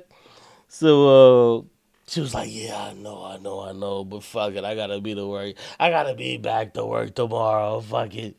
I was like, hey, I ain't judging. But yeah. Like, come on, man. But my bad, I'm talking shit. Let me play the video. Product of a black woman who was laying up with white men during Jim Crow, right? So this is my thing. So you go to the European because black men don't appreciate you. You produce the light-skinned, racially ambiguous offspring, right? That light-skinned, racially ambiguous offspring gets preferential treatment from black men. Then you get upset because black men are chasing after the racially ambiguous offspring. So then you go and get with another white man and make more racially ambiguous offspring. So I don't understand the circular logic. Is basically what I'm trying to say. I don't understand the logic of jumping for joy when a black woman gets with a white man, but then getting upset when a black man gets with a light-skinned woman. That I'll never understand. I'll never understand. If you celebrate race mixing, miscegenation, getting with a white man, you also have to celebrate black men also getting with light-skinned women. You listen, it's a package deal. You cannot take one and then discard the other. I repeat, if you celebrate black women getting with white men and you say, oh, we're just going where we're loved, go where you are appreciated, I don't see color, you have to keep that same energy when black men is running after the light-skinned woman and bypassing the dark-skinned woman. You have to keep that same energy and say, listen, sis, you going where you loved. Listen, I don't want to hear nothing about no colorism, no featureism, no none of that, because if you jumping for joy when Yeah, but you know, miscegenation is the term. Like, dictionarily, that is the term for it. But it just sounds like such a fucking dirty word. I don't know. Do you guys feel the same way? Like, because I feel like when a person says miscegenation, it feels like such a dirty word, but it is the term for it. But damn, you know, he's not wrong by saying the term because that's what the fuck, that's what it is. But damn, bruh, like, why'd you say it like that? black women are engaging in miscegenation and race mixing, you also have to jump for joy when black men are chasing after the light-skinned woman that you produced. Because that's the reality. When you get with a white man, your daughter is not going to look like the beautiful black woman out in Senegal, the beautiful black woman out in the Gambia, the beautiful black woman out in Haiti, the beautiful black woman in Jamaica, the beautiful black woman out in Trinidad, the beautiful black woman out in Ghana. Oh, man, I love the women in Ghana. All right, bro, we get it, bro. We get it. He's now getting on his Dr. Umar shit. What Dr. Umar say? My M&M colored black women. My Skittles color, you know, he goes on and on. My mocha colored women, Dr. Umar just goes overboard with this shit. But I get what he's saying though. Hey, hit the like button. Hit the like button real quick. Hit the like button real quick. It ain't gonna take you a lot.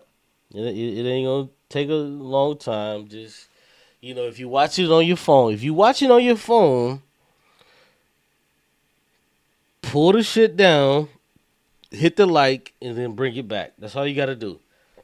If you watch it on your phone, hit the like and then just bring it back. But yeah, let's go. I love the women in Ghana, their phenotype, their facial structure. I love the women in Ghana. They're not going to look like the beautiful black women out in Lagos, out in Abuja. They're going to look like the women out in Brazil. They're going to look like the women out in Colombia. They're going to look like the women out in the Dominican Republic, right? So if you have a problem with black men dealing with those women, the racially ambiguous, mixed women, you cannot also simultaneously be jumping for joy whenever you see a black woman with a white man. You look stupid. But anyways, before I jump into my next segment of the video, I want to take a look at some of the reactions under her video. We're going to go into the comment section of the mixed race woman who said that her grandmother was dealing with white men, and that's the reason why in the modern day she's now mixed. She's now light skinned, right? So anyway, this brother said this: raising a white man's kid in the 60s is crazy. Bro, there was black men raising white men's kids in the 1800s. Yo, that was the norm. Like that really was the norm. Like when you really look at a lot of what we call black women, like, hold on, let me show y'all this, because I was watching I was just on YouTube today and I saw this YouTube short about I'm gonna get you sucker, and I'm sure you guys have probably seen this before. Like they'll have these shorts about people in movies, how old they were in movies back in the day and how old they are now. Like, watch this. Hold on, let me see if I can find this short. So, like perfect example. Perfect example. Remember, damn, what was the name of that show? Fuck. The college show. What was the name of? Oh my god, I can't believe I'm forgetting it. Back in the 90s, the college show. Damn it. Oh man, I can't believe I don't remember. Fuck it. I just gotta find it. So, damn, what is it? Hold on. Let me look it up.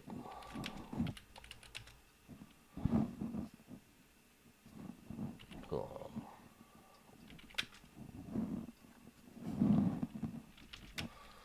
Hold on, y'all. Let me look this up real quick. Let me look this up. Oh, shit. Okay. Hold on. Damn.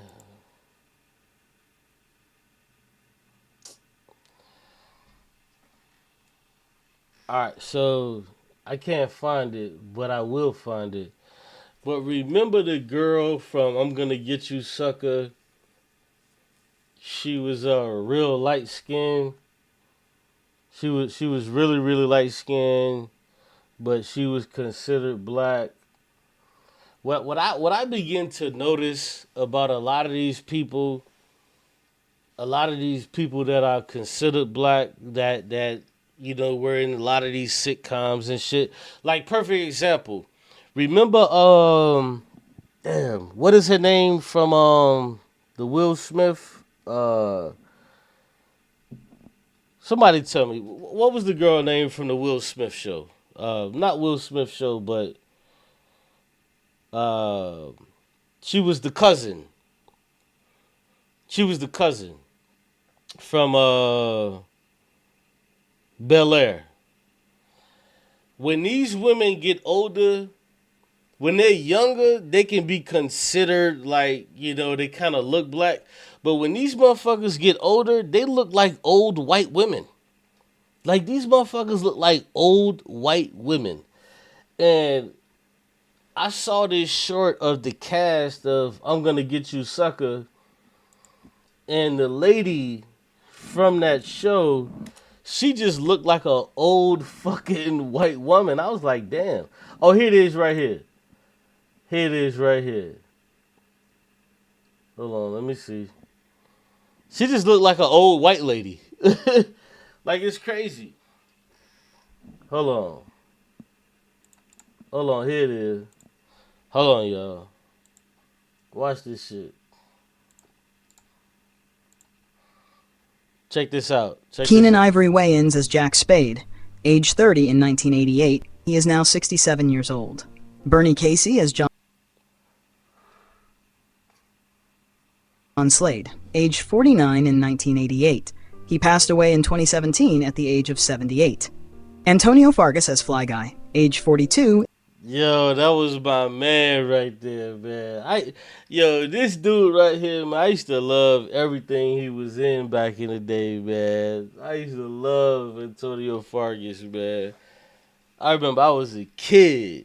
Everything he was in, man. I used to love his shit. In 1988, he is now 79 years old. Damon Wayans as Leonard, age 28 in 1988. Yo, can you believe, bro, that fucking Damon Wayans, bro? And you know, I was looking at this shit. I was like, damn. I was born in 1985, right? So I'm looking at this shit, and I'm like, damn, Damon Wayans in 1988. Hold on. Damon Wayans was 28 years old in 1988. Hold on. Keenan Ivory That nigga. Hold on. Wayans as Jack Spade, age 30 in 1988. He is now 67 years old. Bernie Casey as John Slade, age 49 in 1988. He passed away in 2017 at the age of 78. Antonio Fargas as Fly Guy, age 42 in 1988. He is now 79 years old. Damon Wayans as Leonard, age 28 in Damon Wayans was 28 years old, bro, in 1988. I was born in 1985, and I remember, bro, as a kid, like, nobody could tell me that this nigga was in his fucking 30s in the mid 90s when we was watching In Living Color. Like, who the fuck would, like, on some real shit, who would have thought that Damon Wayans, like, in the mid 90s was like 36, 37 years old? Like, I always thought he was like young as hell. But in 1988, the nigga was already 28.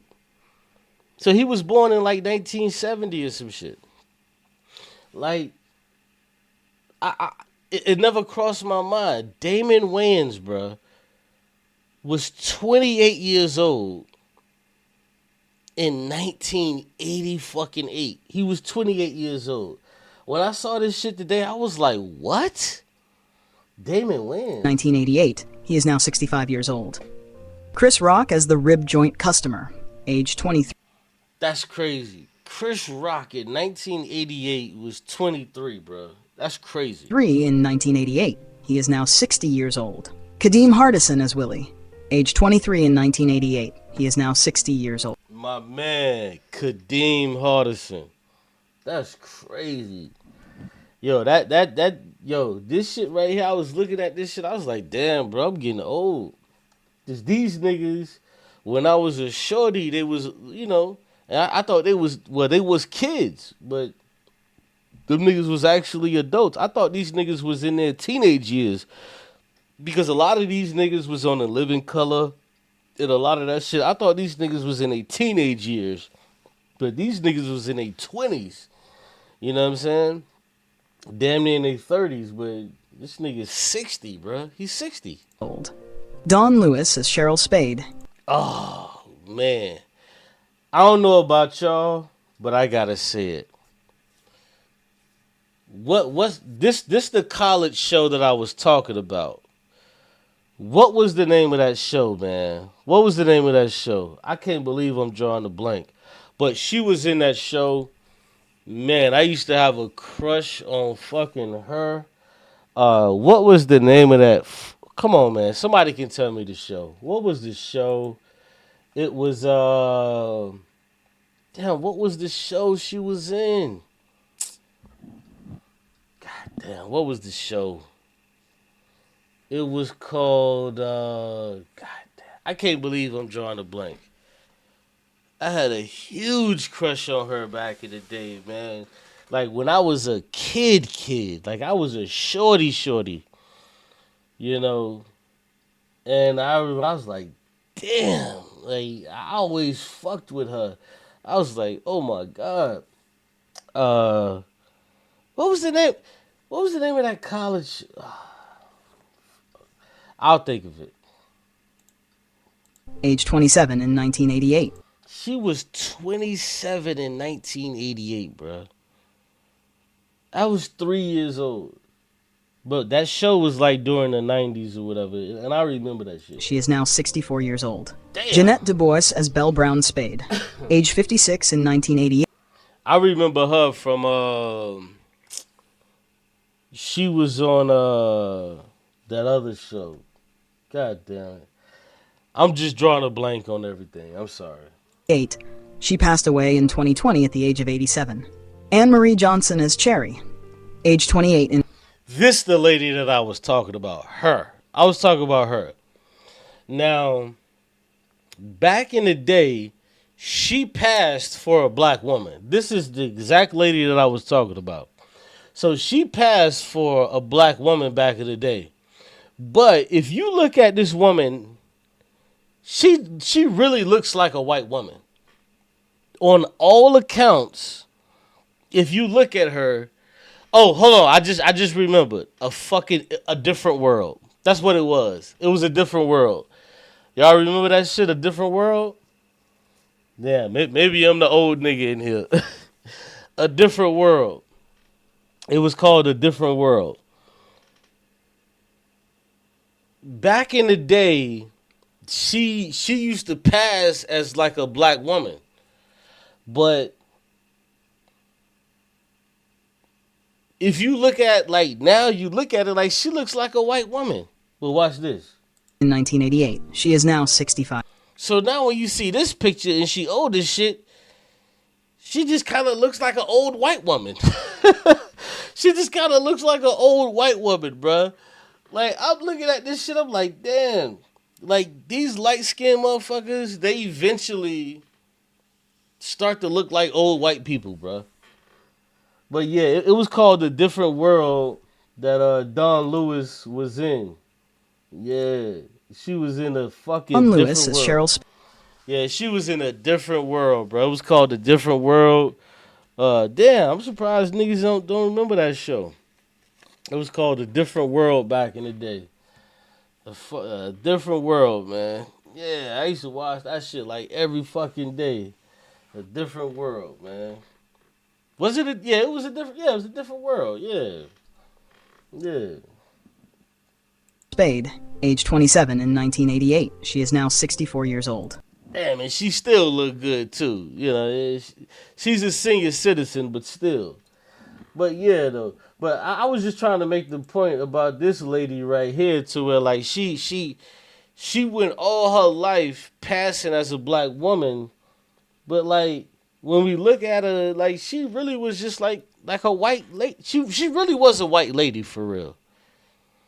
Like, she got a lot of acting gigs off of, like, a light-skinned black woman. But this lady was a fucking white lady, bruh. This was a white lady. Like, this white lady passed as black, all of this shit, for a long fucking time, bruh. Like, even when I was a shorty, I always thought, like, something... Even the lady from... the Will Smith show. I forget the name of that show. But even the lady, she looked white to me. The cousin, what is her name? What the fuck is her name? Even she looked white to me. I always thought like, you know, it always looked weird to me. Like, okay, this is a white lady. But I never really gave a fuck. I was just like, okay, whatever. Like, you got some kind of weird cousin or whatever. But yeah, like white people, passing white people have always infiltrated our spaces for a long fucking time, bruh. Like these so-called light-skinned people, these motherfuckers have been infiltrating our spaces for a long fucking time, dog. A long time. Even if you look at these people, bruh, like these people have been around us for a long time. Believe it or not, like this lady, the lady from Prince of Bel-Air, the cousin, and when these women get old as fuck, they just start to look like old ass white women. But we never paid attention to it. But when we were younger, these motherfuckers look white as fuck. Like, how does this lady not look like a fucking white lady? Like they They tried to sell this lady as a black lady. Like she was black. She was a college. She was a black college girl. You know, like she was a black college girl. Like fuck out of here. Like this is a white lady, bro. You know, so I don't begrudge a lot of the stupid FBA niggas when they want to talk about Kamala Harris, you know, and some of this shit because you know Kamala Harris isn't black. Like it just is what it is. You know, Kamala Harris isn't black, but because they've been passing this shit along for so long that they want us to just go along with the shit. Like, no, this was a fucking white woman, but we just kind of went along with it. Even, like I say, the lady from Fresh Prince of Bel-Air, the cousin that used to live in the pool house, whatever the fuck her name was, she was mixed, but, like, nothing about her looked black. If we go back and look, nothing about her looked black. Like, nothing at all. It's crazy. But yeah, I wanted to pull that up because I saw this shit today and I was like, damn. And then I saw Johnson as Cherry, age 28 in 1988. She is now 60. And then I saw her as an older woman. I was like, yeah, this looks like an old fucking white lady. I was like, this just looked like an old white lady. I'm like, when these old mixed motherfuckers, when these mixed motherfuckers get old, like they can't pass for black no more. They just look like old white people. Like if I saw this lady in the store, you know, I would help her across the street and I would be like, you know, hey, how you doing, ma'am? And you know, I would think she was just a white lady, you know, and I wouldn't think two ways about it. I'd be like, hey, how you doing? Let me help you with your groceries and, you know, put the shit in your car and go about my fucking day. I would think, oh, yeah, I had to help the white lady and, you know, I wouldn't think nothing about it, you know. But in the 90s, they passed this lady off like she was black. Like, how the fuck is she black? Like I never was that person that agreed to this shit that we have going on to like, how the fuck do she get to be black and my daughter gets to be black? Like, fuck no. Like, somebody is wrong here. Something is out of sorts. How the fuck can she be black and I can be black too? Something is out of sorts here. Like, at best, one of her parents, you know, could have been, you know, a quadroon or whatever. Like, no, you don't get to be black. I'm sorry. And I'm not trying to gatekeep it, even though, you know, it is what it is. But it's like, nah, bro, you're just not black. And it shouldn't be, you know, it shouldn't be anything wrong with that. And like, why? And let me just say this, since we're fucking on the topic. Why am I apologizing for even saying that? Like, oh, well, you know, why am I apologizing for that? Because white people don't apologize for that shit. They don't allow white people with 1/32 of fucking black blood into their shit. So why the fuck should we allow these people into our shit? I don't know, man. Maybe I'm overthinking it, and I think I am, to be honest with you. But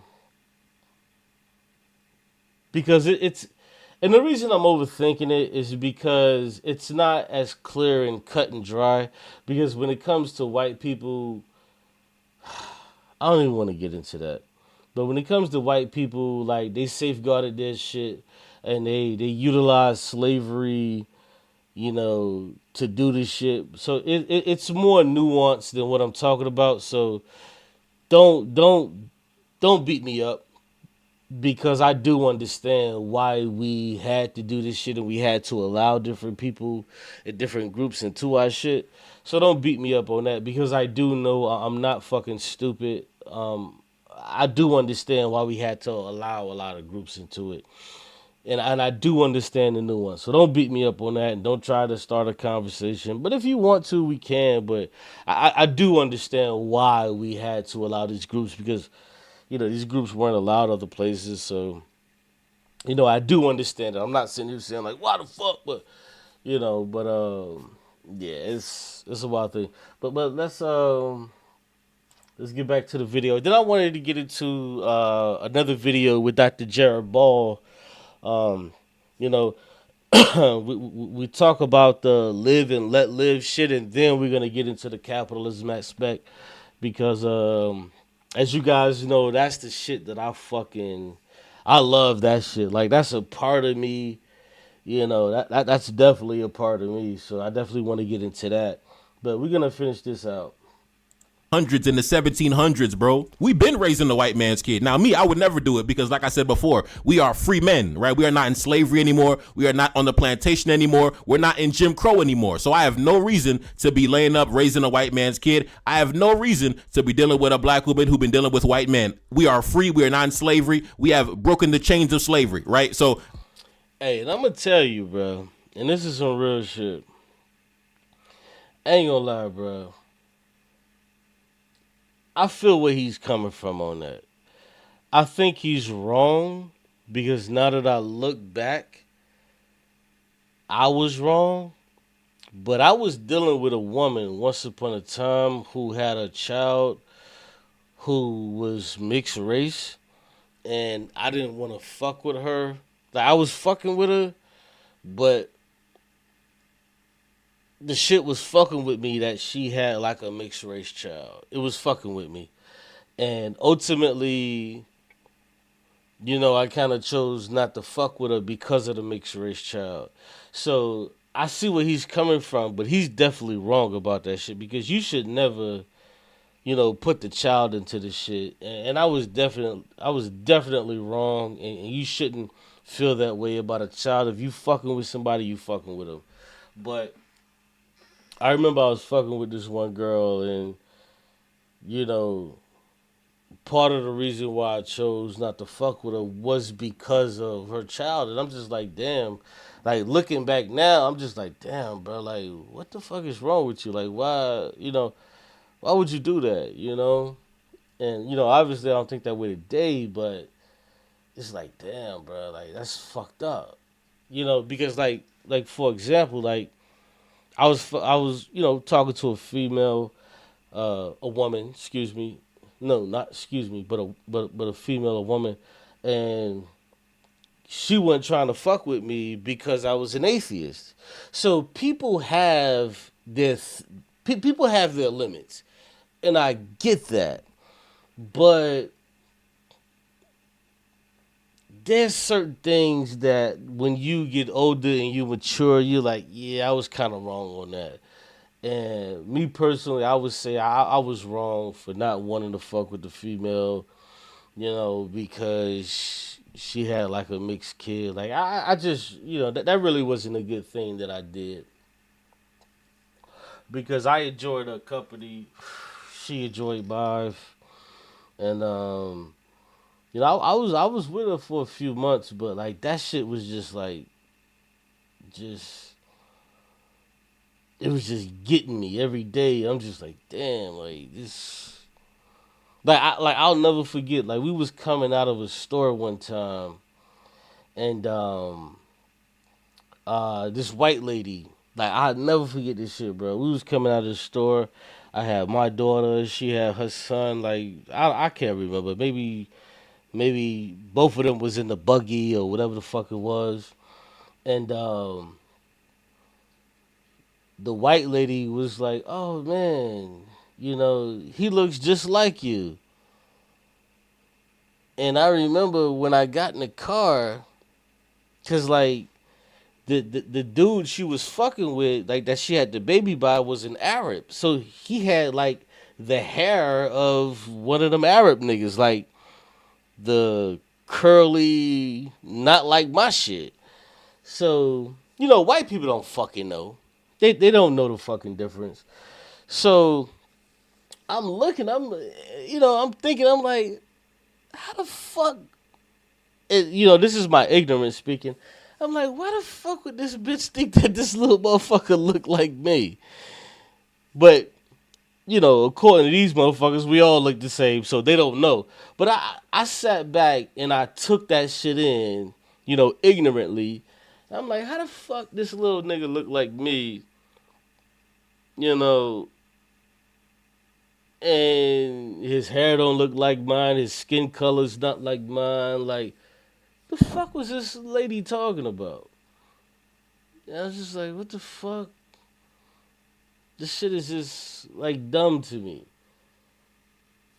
I couldn't differentiate because I was just on one. You're a bit younger and you're just stupid, and you know, during this time I was a fake black Hebrew Israelite, so I was already a fucking idiot. I was dumb. I was a fake black Hebrew Israelite, and it was just I was just like that shit just kind of stuck with me. I'm just like, nah, this little this little nigga is not my fucking son. Like, bitches, you crazy? Like, do you see how this motherfucker look and how I look? Whatever, but I still treated the little nigga with respect and all of that, and I was just like, nah, this shit ain't for me, man. Because, and I'm gonna tell you, bro, like, I just, even though she was black, you know, it's just that I just fuck with black people, bro. Like, but that showed me as I got a little bit older and progressed past that relationship. It just kind of showed me like, nigga, you don't fuck with black people enough. Like, you don't fuck with black people enough, because if you actually did, you would have accepted that sister and kind of kept it moving instead of. Now, don't get me wrong. I'm not saying like that little thing was the thing that made me not fuck with the sister. Don't be fucking dumb. But what I'm saying is like, I begin to look at shit like, man, the nigga's an Arab. I'm not a fucking Arab. I'm looking at shit. I'm just like, I'm just like, nah, this shit ain't for me. Just dumb nigga shit. When you young, you just be thinking about stupid shit. So I'm just like, nah, this ain't my thing. But when you get older and you start to look back at, past relationships, you just kind of be like, damn, man, Shorty was cool. She was alright. You should have kind of fucked with her a little bit, and shit could have been alright. You never know where it could have went, and as you get older, like, a lot of people look back on relationships and shit like that, but I feel like that was one of the relationships, because I don't gave up on relationships for a little with nothing. Like, I don't know what it is, but I'm just one of them niggas to where, like, and this is just a character flaw. I'm just gonna be honest with y'all. I just have a character flaw to where I'm gonna try to explain it the best way I can. But I have a character flaw to where I want things to be perfect. Like, if I'm fucking with something, I want things to be perfect. And what that means is I want things to be my fucking way. And what I figured out as I got a little bit older and whatever, start fucking with other people, you start to realize it's like, bro, you can't have shit your fucking way. Like, everything is not gonna be your way. Like, I'm just one of those people, and if you've listened to me for an extended period of time, you can listen to the way how I argue, and you can kind of even see it peep its head out from time to time, because I want shit my fucking way, and if I can't have it my way, then I don't want it. You know, uh, I just been, and I tried to rationalize it for years. Like, man, why can't I have it my way? Shit, fuck that, nigga. If I can't have it my way, I don't want it. And that only lasts for so long. You know what I'm saying? And I was on some shit like, nigga, why the fuck should I have to settle for some shit that I don't fucking want and shit that I don't want to do? And but as you get a little older, it's like, bruh, like, you have to do shit that you don't want to fucking do, nigga. you, bro, you just gotta do stuff that you don't want to do. Whereas most people, they figure out early on, like in their 20s or 30s, like, hey man, sometimes you just gotta do shit that you don't want to do. I've been living my life for the longest time, like nigga, I ain't finna do shit that I don't want to do. I'm not finna do shit I don't want to fucking do. And I've been living my life like that for a long time. And uh, it's caused definitely it's definitely caused problems, but at the same time, it's also kept me from a lot of problems too, if you know what I mean. So, but I do acknowledge the shit and say, damn, you know, I'd be like, damn, come on, Q. Like, you can't just have it your way all the fucking time. Like, nigga. Like, bruh, like, you know what I'm saying? Like, you know, if you dealing with a female or whatever the fuck, it's like, bruh, like, you gotta give in a little bit, nigga. You can't just, cause see, me, I'm a domineering type of motherfucking nigga. Like, I want it my fucking way. I want it. I want to run this shit how I want to run it, and I want things to be how I want it to be. You know, I'm super domineering. You know what I'm saying? So, women that I fuck with, once they see how I am, either they get with it or they get lost. You know what I'm saying? So I had to kind of like force myself to like, alright, I'm gonna do this shit your way, and I'm just not gonna think about this shit. I'm just gonna do it, even though I'm gonna hate it. I'm not gonna think about it. I'm just gonna fucking do it. So like, you kind of learn that shit. Like, okay, man, fuck it. You know, even myself, like as a parent, you know, with my daughter, it's like, okay, alright, I'm gonna go along with you. You know, this is what you want to do, even though I'm trying to tell you how this shit may turn out. And then what I figured out is when you go along, a lot of times with people, instead of being domineering, what you find out is a lot of times that shit works out. Like sometimes things work out so much the fuck better when you just go along with other people's fucking plan instead of trying to fucking control every goddamn thing and be so fucking domineering. And I had to figure that shit out as a parent because I'm just like, no, things have to be this way and they have to be this way. And, you know, I remember I was talking to my sister one time and she was just like, Q, nigga, shut the fuck up. Just stop. Just calm the fuck down, nigga. Like, just go along with shit sometimes. I was like, oh, you know, I'm not going along. I'm just trying to do what I think is right. But she's like, nigga, you don't know everything that's right all the time. You just don't fucking know. You don't know, nigga. So I'm just like, okay, let me try this shit. Sometimes when you end up trying some shit, you end up fucking liking it. And then you end up going along with it. So that was a new thing for me, you know. And that's why I related to me being a parent, you know, because you know, I've never been a parent before. Like, this is my first time doing this shit. So we all we all attempt to do better than what our parents did. We all try to do better than what our parents did. Rock says he'll be right back. All right, bro. We all try to do better than what our parents did, and a lot of times we fall short, and a lot of times we try to do better and end up being fucking worse. So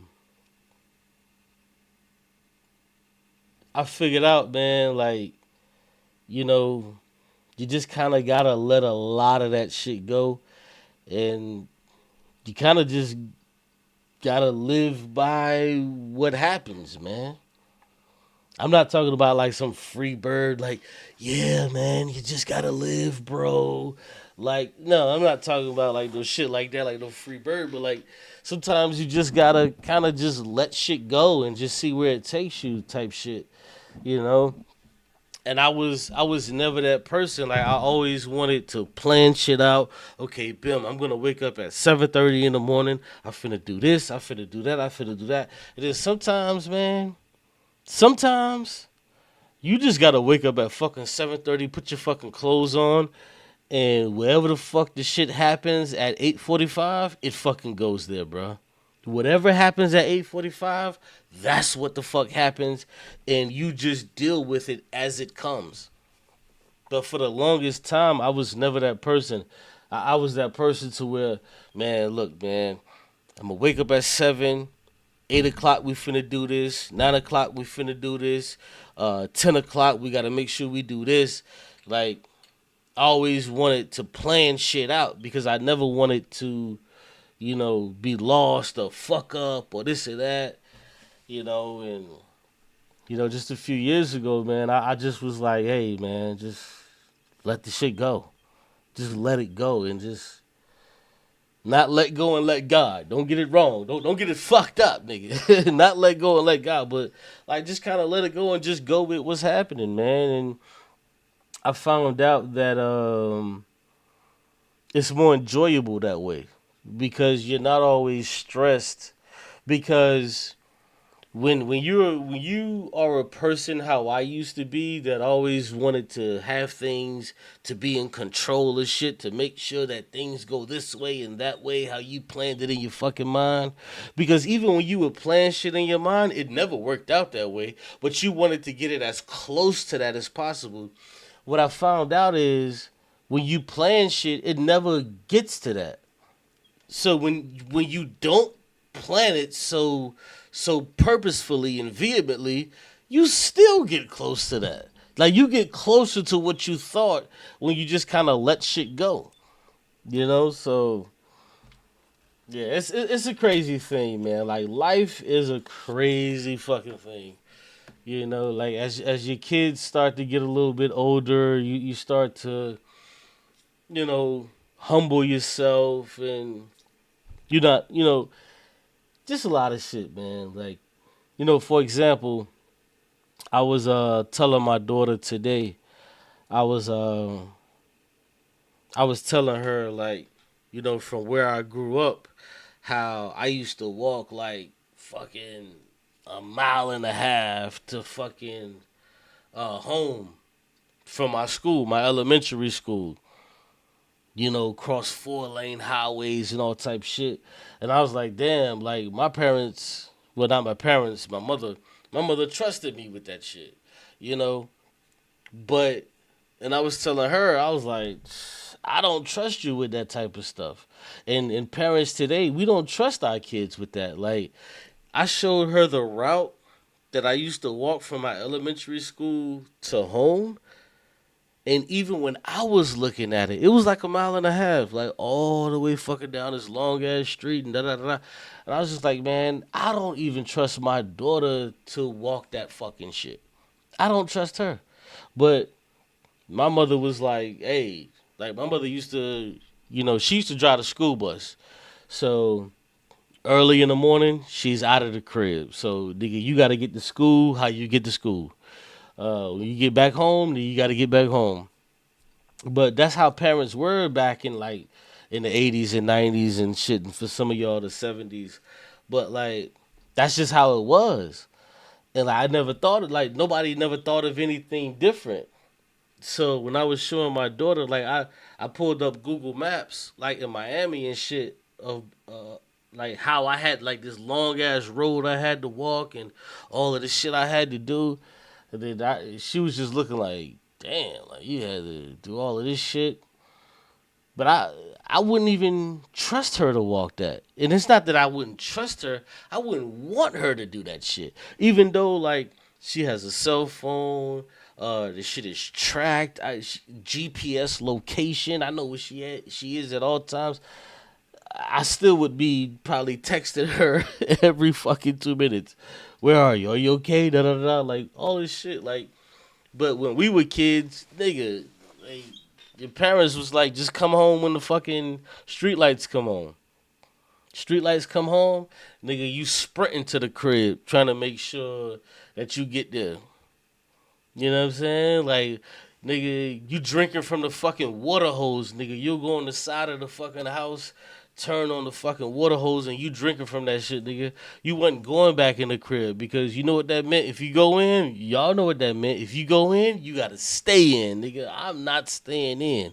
Nigga, I'd rather drink from the water hose, nigga, that warm ass, hot ass fucking water. I'd rather drink that shit than go back in the motherfucking house. Because you know what your mama said. Stop letting out all the AC. If you come back in here, you gonna stay in here. Nope, I'm not going back in that house, nigga. I'm not going back in that house. Does that mean I'm gonna have to stay in that bitch? I'm not doing it.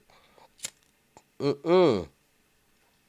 And I remember when I was a shorty, my mama used to do hair. So she would be in there doing motherfuckers' hair and all of this shit. Yeah, I'm not going back in that motherfucker. Ain't shit in there for me. They in there watching stories. She's doing hair. Nigga, no. Not happening. Not happening, nigga. I'm outside. We playing football, whatever the fuck. I ain't doing it. But yeah, like, I look at that shit today. It's crazy, man. We wouldn't even trust our kids to come in uh, when the street lights is on. We peeking outside. 'Cause I know when my daughter go outside, I'm always peeking outside. And maybe my mother was doing that to us. Maybe she was peeking outside. I don't know, because I was a kid. Maybe she was always peeking outside. But I kind of doubt it because, you know, I had 5 brothers and sisters, so it was a lot of us. Like, shit, nigga, you ain't just finna take one of us in a van, nigga. You gonna have to get all 6 of us, nigga. That's gonna be hard to do. You know what I'm saying? So yeah, it was crazy. It was definitely crazy, but yeah, let me play a little bit more of this, and we're gonna get into Dr. Jared Baller, what he was talking about. But how y'all feeling tonight, man? Y'all good? Hope y'all good. I have no reason to be doing that. But anyway, this person said this. A white man started a family tree of black women who hate black men with white women. I know he's happy. This person said, Yeah, I'm kind of done with this topic. I don't even want to talk about that anymore. That's like, okay, I kind of get it. You know, some black women, they have these issues or whatever. Like, but that's not the majority of black women, man. The majority of black women fuck with black men. Like, we can't, you know, listen to the few black women on a goddamn, you know, response tree and like, yeah, these black women, you know, represent all. No, no, they don't, man. Most black women, they fucking with black men. Most white people fuck with white people. East Indians fuck with Chinese with Chinese. That's just what it is, bro. Like, a lot of that is bullshit, and it's just to have conversation. Like, you know, white people are not sitting around having these conversations like, oh man, all of these white women are fucking with black men. These motherfuckers do not sit around and have these conversations because most white women fuck with white men, and the ones that don't fuck with white men, they throw them in the trash and they don't look their way. They call them mud sharks or whatever the fuck. Especially if they done had a child with a fucking black man, they don't even look at him anymore. They're not even viable to them. Women, white women that go outside of their race, and especially if they have children outside of the race, white men don't even fuck with them anymore. Like, those women are persona non grata. They don't fuck with them anymore. Them women are trash to them. Those women are trash. But see, we come from a culture to where that's, you know, it was part of our culture for white men to fuck our women to produce mixed children. Like, that was part of our culture. That was part of our culture. Like, you know, a lot of, not all, but like a lot of mixed people make up who the fuck we are. You know. But I wanted to get into this conversation with Dr. Jared Ball because he was covering some things that Dr. Boyce Watkins was talking about. And Dr. Boyce Watkins, I don't want to call him a coon, but he's just one of those guys. He's like, can't get right. Like, he's one of those guys. Like, Dr. Boyce Watkins can't get right. He wants to be a capitalist, but he also wants to tell you about black wealth, which is something that doesn't fucking exist. Like, black wealth doesn't exist. Like Dr. Boyce Watkins has fell into the trap of black wealth. Excuse me. He's fell into the trap of there can be a such thing as black wealth. There can be no such thing as black wealth. Like, it doesn't exist. Like, he wants to tell you to invest in this and invest in that. There is no amount of investing that you can do that's going to make your life exponentially better. It doesn't exist. So, conversely, when you get into the conscious community, especially a few years ago, you had people like Brother Polite that would tell you, yeah, invest in this, invest in that, and my portfolio this and my No. There is no amount of investing that you can do that's going to relieve you from the toils of working. That shit doesn't exist. It doesn't exist. And what I mean by that is this. 99.9% of people would never achieve that status. Is there a 0.01% chance that you could be one of those ones? Yes, there is a 0.01 chance you can be one of those ones. But the reason I say it doesn't exist because if the doctor told you that you have stage 5 cancer and 99 and they told you 99.9% that you're going to die in the next 6 months, you're probably going to die in the next 6 months. Because if you have a cancer that's that it's that aggressive, this is what's gonna happen to you. But what Dr. Boyce Watkins is saying, hey, I know we're black. I know we're behind fucking 400 years. I know we ain't got shit, but go ahead and invest and put your money here. No. Putting your money into investments will not save you. If you look at the average person in America, the average person in America doesn't have any savings. The average 40-year-old person, well, let me take that back. 60%, over 60% of 40-year-olds, over 50% of 50-year-olds don't have any savings for retirement. Do you know what that means? Is that means that this is not something that you're going to attain. You're not going to attain this shit. So Dr. Boyce Watkins wants you to pay him $4,000 or $5,000 to do a course. Same shit Brother Polite would do. Yeah, go ahead and engage in this course. You spend your $4,000 or $5,000 to get into this course, and I can teach you about saving money, the same money that you don't fucking have. That it had you been smart enough, you would have fucking saved the fucking $4,000 to even put in the fucking course. So let's get into that real quick. Morning. So those who see it then, appreciate you. Please do like, share, subscribe, and support the platform however you see fit. Let me turn it up real quick, the speed a little bit, and shout out to my brother Dr. Ball. I don't know if he's has a socialist mind, but he's most certainly socialist adjacent, and I think in my walk, you don't have to be socialist for me, but you have to be socialist adjacent. You have to be communist adjacent for me to fuck with you.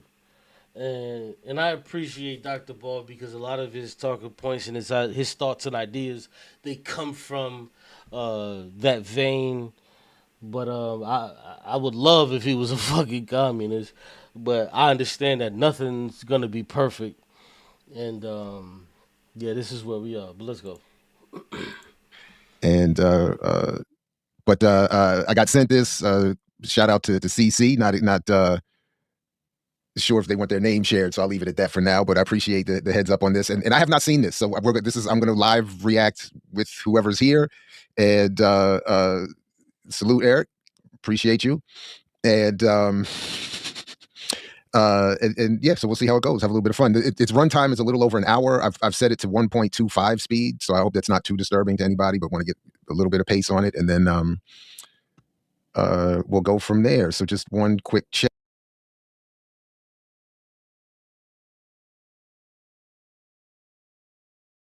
Boyce Watkins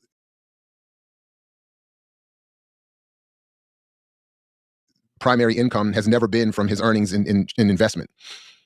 So it's yeah.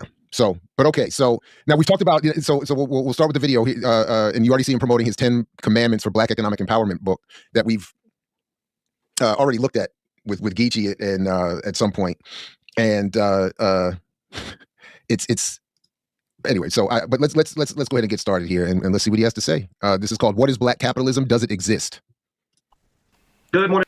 And let me just say, black capitalism does not exist. They took your land.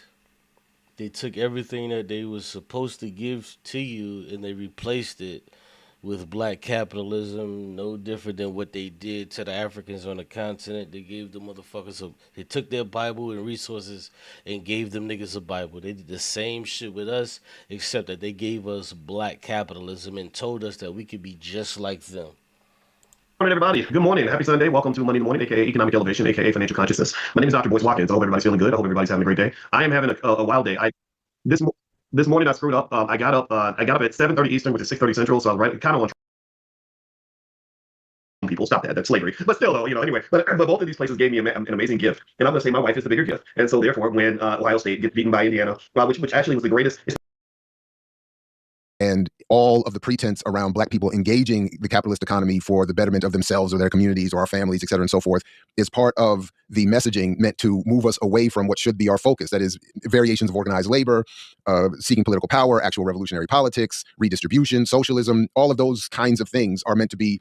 Right. He hits the nail on the head because they took away, the revolution and gave us capitalism and said, "Hey, you can do much better.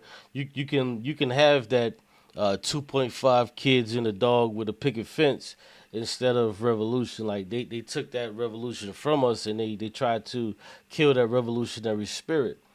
So when you have these FBAs that are trying to separate themselves from the Africans, they don't really understand what they're separating themselves from.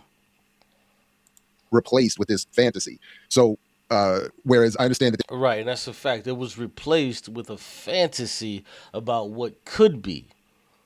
This is why the FBAs want to tout and want to say that, hey, we're American, nigga. No, America has nothing here for you. America has been like everything in America has been hollowed out. Like this shit is done for. There's nothing for you in America. It's been hollowed out. Everything has been taken. Everything is gone. Like there's nothing here for you in America. There's nothing that you can invest into. There's no amount of money that you can put something into that's going to reap you benefits. It doesn't fucking exist. But in the mind of a stupid nigga, and white people too, they still believe in this lot. They still believe in this shit because they're being controlled as well. There is nothing for you here in America. Nothing. The whole fucking system has been hollowed out. Everything has been fucking taken. It's being controlled by approximately 100 white men. 100 white men control the overwhelmingly vast amount of fucking resources in this fucking country. Like that's it. That's all. Like all of this shit that you dream and aspire for, it doesn't exist. I'm not saying to tell your children never to dream or to never aspire. I'm not saying that. But what, even though it's bullshit when you're telling them that, it doesn't exist. There's a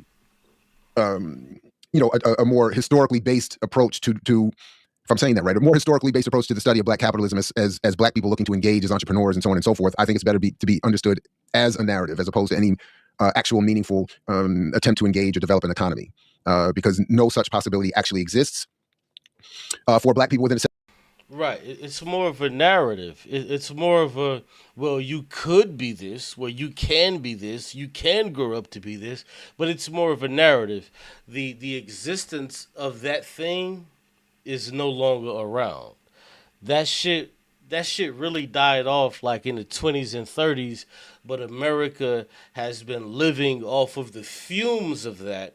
So people in the 40s, 50s, 60s, and even into the 70s, when shit really changed with neoliberalism, none of that shit actually exists. So when people talk about the American dream and all of that shit was hollowed out fucking 50 years before. So when people in the 70s was talking about the American dream, that shit was already hollowed out. It was already done. But if you haven't done the necessary research to understand why things are, then you will never get to the point. But that's the story of our lives. We don't do the necessary research, which is understandable because we try to leave that to the professionals. They're supposed to be the ones because, I have a job, you have a job, and they have a job, and their job is to study these things. But when they're being commissioned to do these jobs, and they're being commissioned to do the jobs, but they don't tell you what's actually going on, then this is when this is why you have what we have today. Because if this was told to your parents in the 70s that, hey, this shit is, we're about to fuck over, like your parents in the 70s, if they were told like, hey, we're about to fuck over this next group of people, the millennials, we're about to fuck them over. There was nothing that they could do to stop it. No different than anything that I could have done if people would have told me as a millennial, hey, we're about to fuck over Gen Zers. Even if they would have told me, like my daughter's a Gen Z. Even if they would have told me, hey, we're about to fuck over the Gen Zers, there's nothing I could have done to stop it. So it doesn't matter if they tell you, if they don't tell you, this thing is happening, it's in place. It's happening.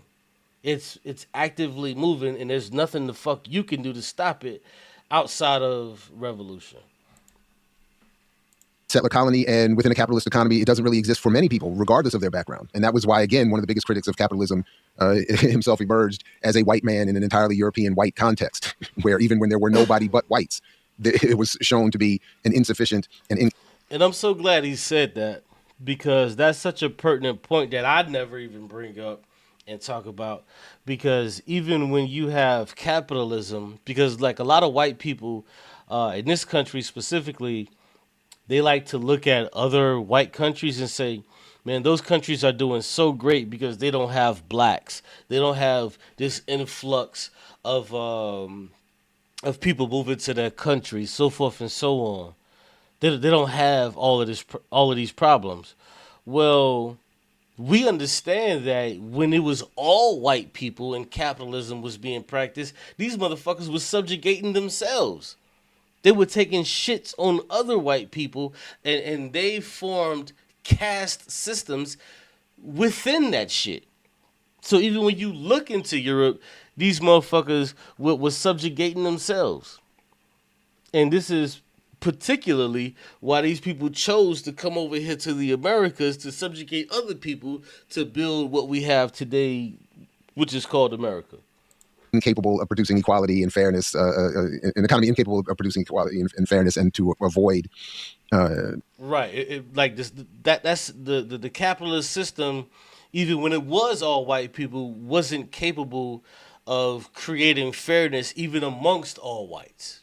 Like he just said, it was impossible for it to do that. So what the fuck make you think that you a fucking nigga in this society, that you think you're gonna rise up from the ashes like a phoenix and just do some? No, it doesn't work that way. This system has to be overturned and it has to be thrown to the fucking trash. Being based on anything other than exploitation, theft of land, labor, and resources. So, but all right, and then yeah, I guess the goal is always to take care of family and community, et cetera, and so forth. Of course, the best way to do that would remove the kind of imposed competitive, exploitative political economy or economy that we are economic and social system that we're meant to suffer within. That is capitalism. To get rid of that would be the best way to take care of all of ourselves and as opposed to having us compete with one another and pay one another thousands of dollars for a kind of analysis that won't help us get anywhere. Here is a formal definition of capitalism. I'm going to read it, but I could sort of arm wave my way through it, but I'd rather read it so you can really we can nail it down a little bit. Capitalism is an economic system in which the means of production, the things that the means by which things are produced, such as land, factories, technology, and capital. Write it down: land, factories, technology, and capital. Land, factory, technologies, and capital. Land, factories, technologies, and capital. I keep saying that because as a person like Dr. Boyce Watkins, who, has a PhD, for him not to understand capitalism and to also not understand the inherent danger that he's putting people in to tell them to invest or agree with, be a part of fucking capitalism, that never sits right with me. Because if he's a PhD, he must have studied this thing from this side and the other side. So he should be able to explain to us the problems with capitalism and some of the benefits of capitalism. But what I find out is that he's reading a fucking Wikipedia article of what capitalism is, and he's not able to put capitalism in its own words. In his own words, which I find weird as shit. Shouts out the 7th Street Kid, Nana Asadu. What's going on? Damn, man, you about to make me go get my sounds. I forget. I always see, you know what? Nana always reminds me to pull up my sounds, man. I never play a fucking sound until Nana gets here, bruh. I never play no sounds. I never do. But now that he's here, God damn. Now that he's here, God damn. Now that he's here, ain't no fucking way, boy. Now that he's here, this is a sick Negro. Oh man, that's my brother. Yeah, man. But shouts out to you, bro. Thanks for coming through. But how can you be a PhD, and I don't begrudge him. I don't for reading what capitalism is from a Wikipedia article.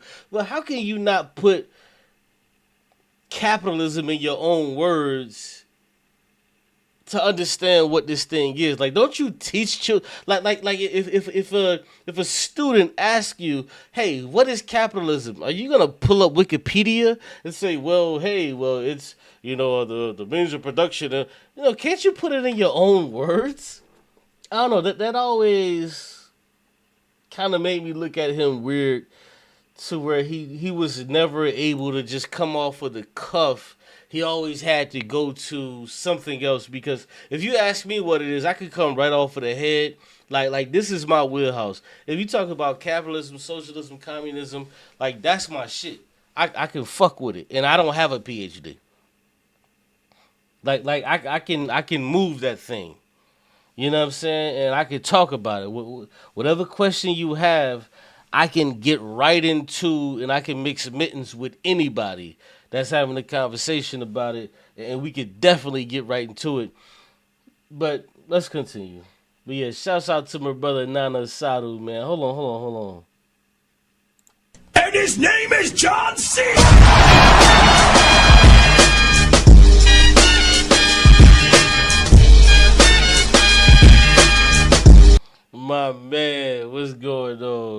shouts out to my brother, man. Hey, my man Nana. The only reason I'm giving him this love, man, because he been down with me for a long time, man. So shouts out to Nana Sadu. Man, you gotta change your name, bro. I don't know why, but YouTube just changed everybody's names. Like I don't even know who nobody is anymore. Like it just changed everybody's names. Like nobody is nobody no more. Nobody's nobody. This can be maybe trigger some Land, factory, technology, and capital, all of which has already been accumulated within the tiniest segments of the most white, elite, mostly male segments of the world. So none of those are areas into which black people can now enter because of the already accumulated primitive accumulation that Marx described that already existed, has already been monopolized. The land. Facts. That's 100% facts. All of these things had like all of these different labor forces, all of these different areas of operation, they've been taken over. If you think that you can just maybe one day have a fucking cell phone company, or maybe one day you can have a farm and grow some fucking tomatoes, nigga, all of that shit is sold up, bruh.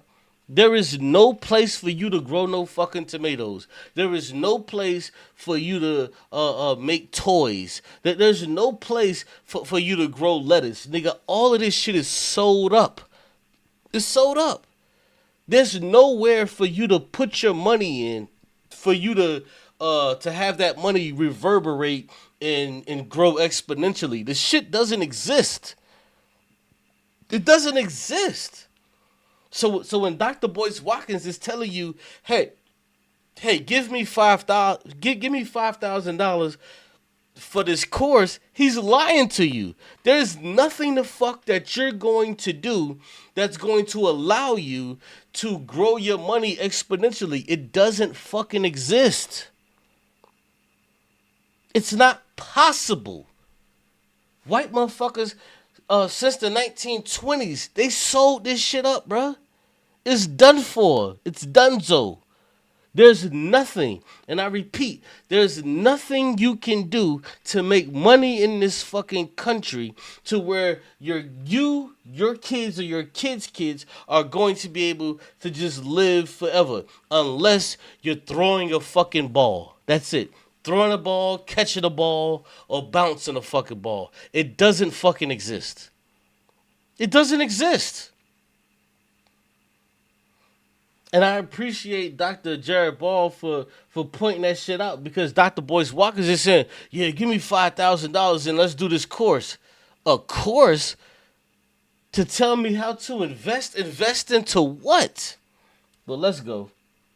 And the stock, the technology, all of this has already been monopolized in terms of ownership, investment. It's already been monopolized. Everything has been monopolized. There's nothing for you. There's nothing left for you. And the lion's share of the wealth that is produced from all of that. So the only option left at this point is for us to redistribute that wealth on our way to evolving some better form of society. Senses in terms of, okay, these are the things I want to control if I want to have some power in the society. Land, before integration, black people used to want to own land. We had lots of families that owned land and business. But that land we did not have lots of families that owned land. There were attempts to get land. Thank you for pointing that out, Dr. Ball. Because, see, a lot of niggas are under this delusion, oh, black people had a lot of land. How the fuck did black people have a lot of land? Oh, black people used to have a lot of land. How the fuck did black people used to have a lot of land? No, you had a few niggas that had land. Did you forget we were slaves in this fucking country? When the fuck did black people used to have a lot of land? He's lying to you. Black people used to have a lot of land. No, the fuck we didn't. Black people ain't used to have shit. What are you talking about, bruh?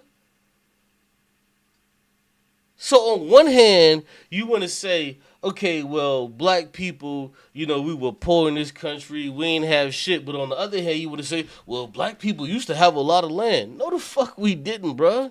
No, we did not. That's what these FBA niggas say. Hey man, you know my family. Listen, every FBA you talk to, they always gonna tell you that their family had some land, that their family had this or had that. How the fuck do all of these niggas got the same story? All of them say their grandmama told them that they was Indians. All of them tell you that they used to have fucking land. No, nigga, that's just not true. Black people did not fucking have land. If that was the case, then why the fuck were they trying to give niggas 40 acres and a mule if everybody just had land? If everybody just had land, why wouldn't they just try to give us mules instead of 40 acres and a mule? Because we didn't have fucking land. Yeah, see, black people used to have a lot of land. No, the fuck we didn't have no goddamn land, nigga.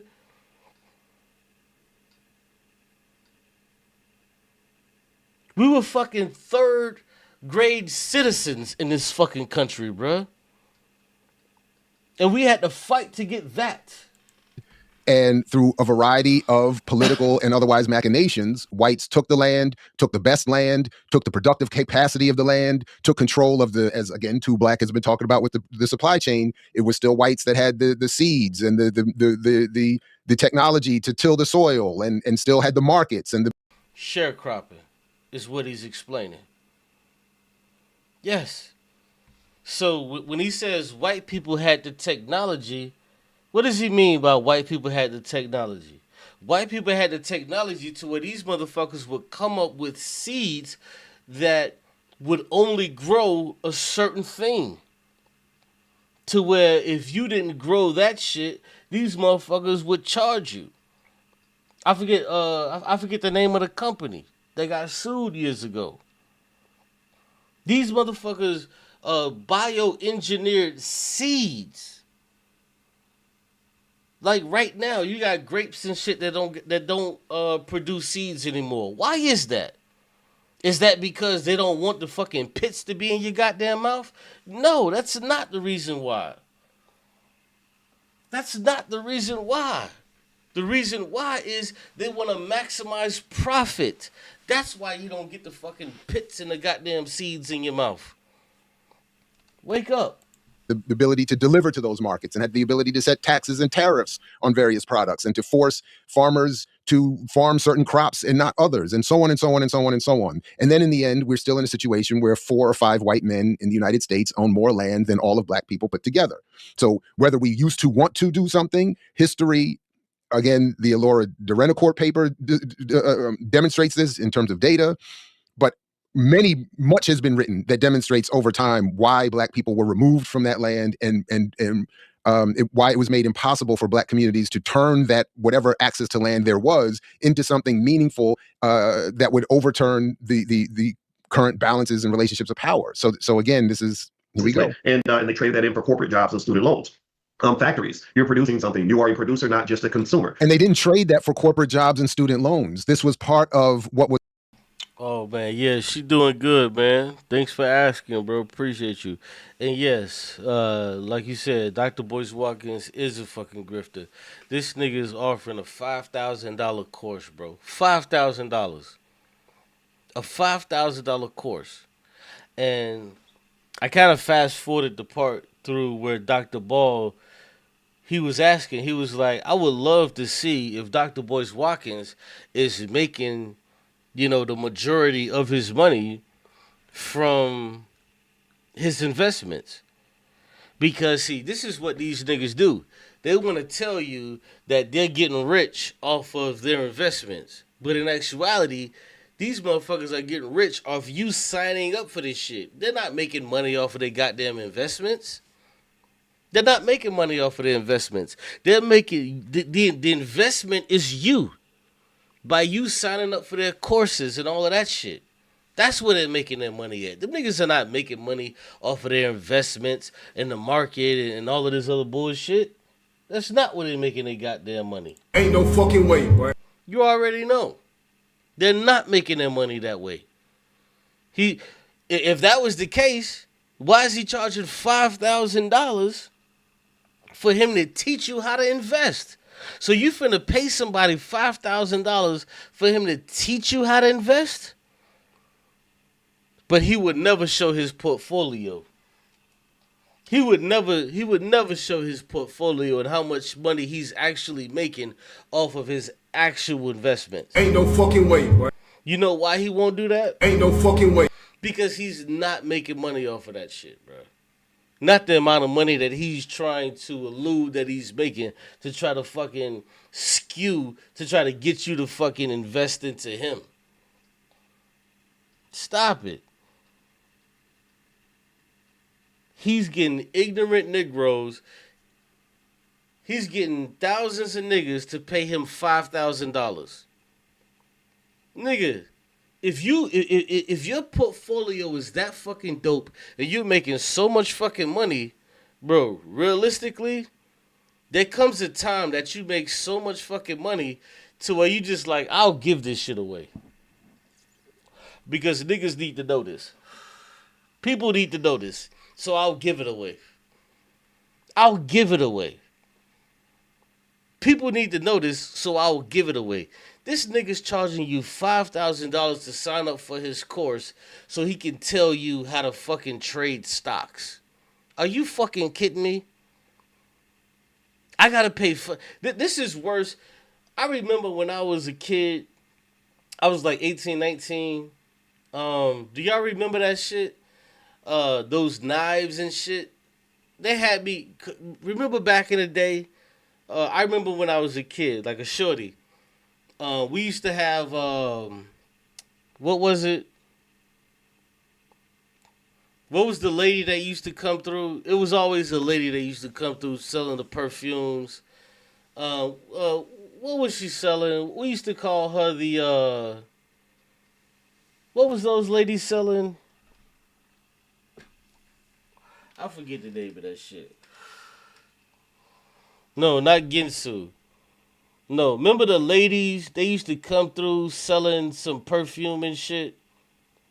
Avon. There you go. It was the Avon ladies. The Avon ladies used to come through. And they would always try to sell the Avon shit. It was the Avon ladies.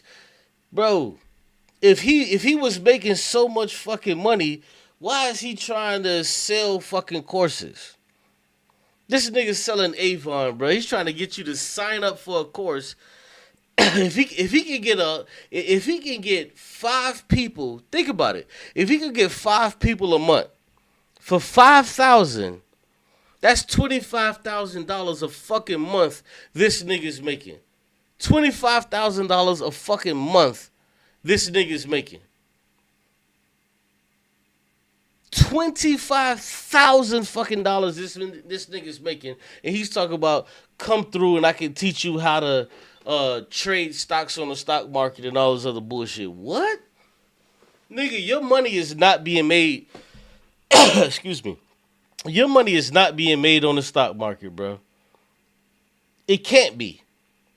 Your money is not being made there. Because if your money was being made there, nigga, you would get that shit away for free. You'll be like, yo, bro, look at what I'm doing. You could do it too.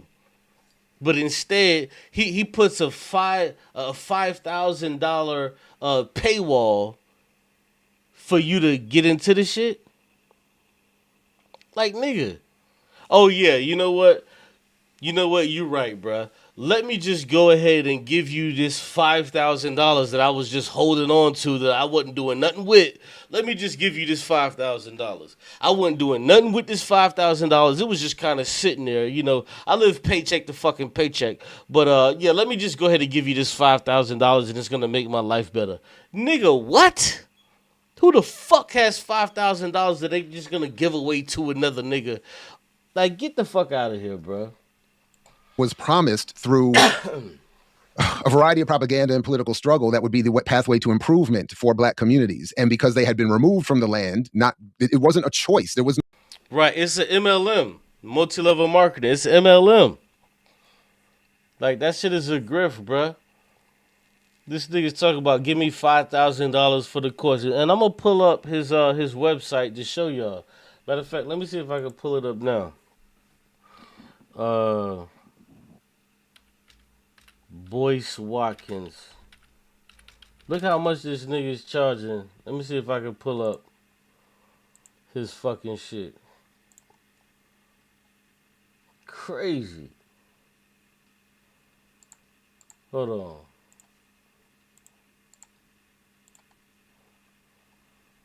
Let's take a look at this shit.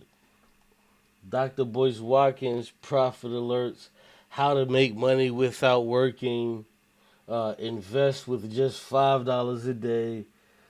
Like the Black Business School, 90% off Black Money 101. Let's click on that. 90% off Black Money 101. Look at this shit, bro. Let's enroll into the course.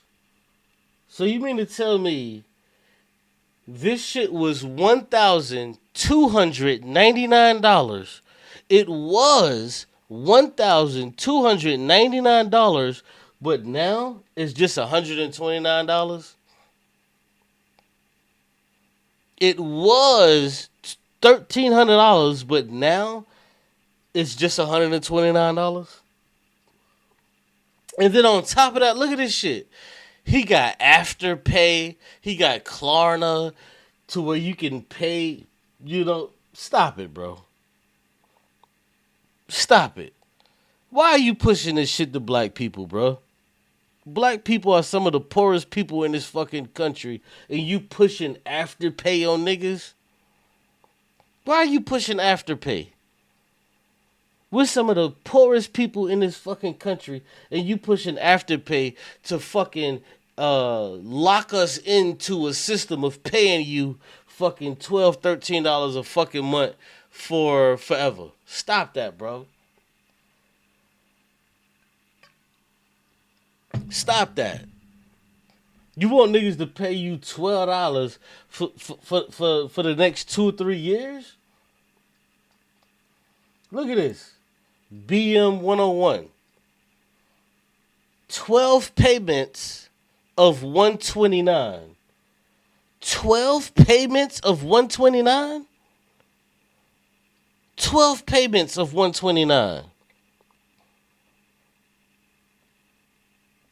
12 payments. This is a fucking grift, bro.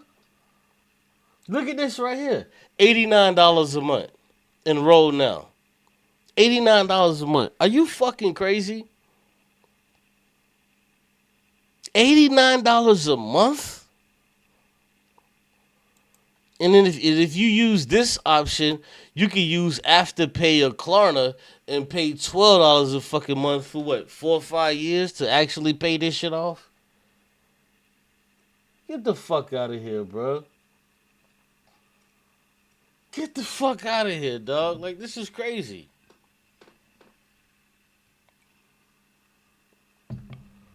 Ain't no nigga should ever be paying this shit, bro.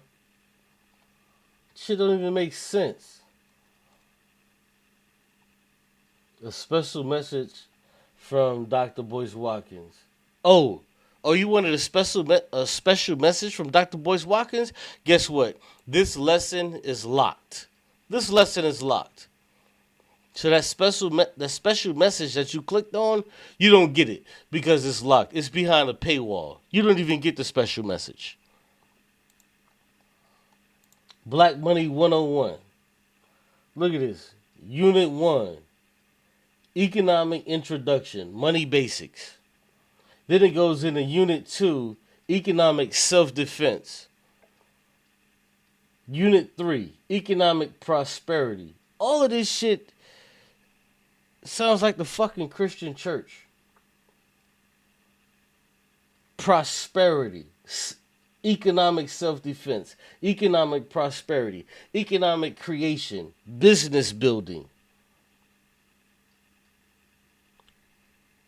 Bro, let me hip y'all to something.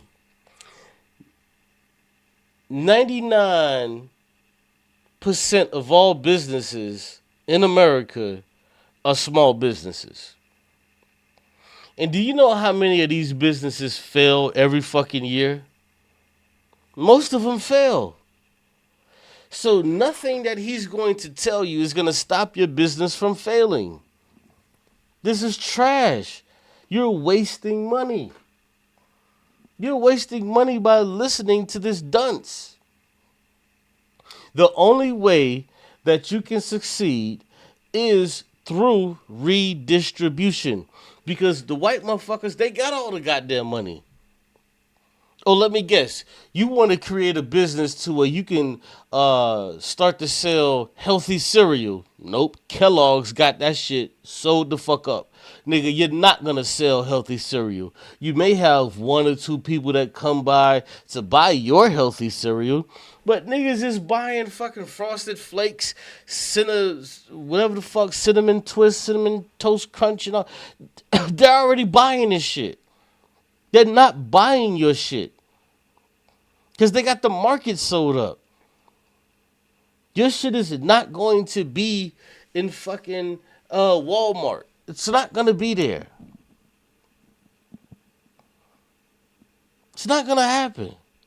Oh, you have a new brand of Skittles or some kind of fucking treat. Nigga, no. They got a whole candy aisle in fucking Walmart, nigga. Your shit ain't gonna be there. They've sold it the fuck up. There's no place for your shit. Oh, let me guess. You want to have a clothing brand for little boys or little girls. Nigga, no. We have these big box stores, Walmart, Target, all of this shit. They've sold that the fuck up. There's nowhere to sell your shit. There's nowhere to sell your wares. It doesn't exist. This is why when you go to New York, you go to Canal Street, you go to Miami, you go to 20th Street, and this is where a lot of niggas sell their shit. Your shit is never going to be in these big box stores. Forget about it. Forget about it. It doesn't exist, nigga. This shit is donezo. It's gone. There's no moment where black people said, you know what? Here's the land we would prefer to go to college. That's not how he's describing this as if black people have been the choice makers here and the determinants of which way things would go. And that's just not historically accurate. When you are simply the consumer, then you are simply consuming the things that the producers. And here we go again, out the gate, bashing the consumer. This economy is 70% based on consumption. The consumer drives the economy. The consumer should be more respected and appreciated. And if people are not consuming the products that are being produced, the economy collapses. So, and see, the thing with that is the reason why people don't respect the fucking consumer, even though 99.9% of people are consumers, they don't respect consumers, is because they want to be in that fucking capitalist class. They want to be the motherfucker selling you some shit versus them being the ones buying some shit. But none of these people, 99.9% of these people, and you people, me included, would never be a fucking capitalist. You can have a capitalist mindset, but you would never be a fucking capitalist. Capitalists are only about 100 fucking white men. That's it. It's about 100 of them. You're not a capitalist. You don't control shit. You don't have anything. It's about 100 motherfuckers that control all of this shit. That's it. You're not a capitalist. You may have a capitalist mindset, but you're not a capitalist. In order to be a capitalist, you have to own the means of production, and you don't own the means of production. You don't have the ability to do that. So even when we go down and talk about the labor theory of value, you don't even have the fucking ability to even do that shit. Oh yeah, you own your own little coffee shop. Whoop de fucking do. That doesn't make you a fucking capitalist. And it doesn't even make you petty bourgeoisie. Wake the fuck up. You're never going to be nothing in this fucking system. Oh, you got a little coffee shop. What, you want to get 2 or 3 more? Do you think you're ever going to be as big as Starbucks? No, you will never be as big as Starbucks. Starbucks have sold this shit the fuck up. There's nowhere for you. They've sold it up. They've sold it up. It's over. It's done, so. It's gone. It's over. I'm sorry, but it's over. Don't think for a second that you can do any of this shit because it's not fucking possible for you to do any of these things. The actual capitalists, you know what they're gonna do? If they ever see your shit start to gain some traction, you know what they're gonna do? They're gonna buy your shit up, and if your shit is called 6 a.m. coffee, you know what they're gonna do? They're gonna take that sign down that says 6 a.m. coffee. They're gonna take over your shit, and they're just gonna put a big, beautiful Starbucks over the label of that shit, and it's gonna be called Starbucks. That's all. You know, I realized what shit was when 50 Cent, when he sold the basically the Gatorade shit that he had to fucking Pepsi. He sold it. And after that, I started to look, and I was like, damn, Pepsi, Coke, they buy up all of these fucking brands. They buy up all of these fucking brands.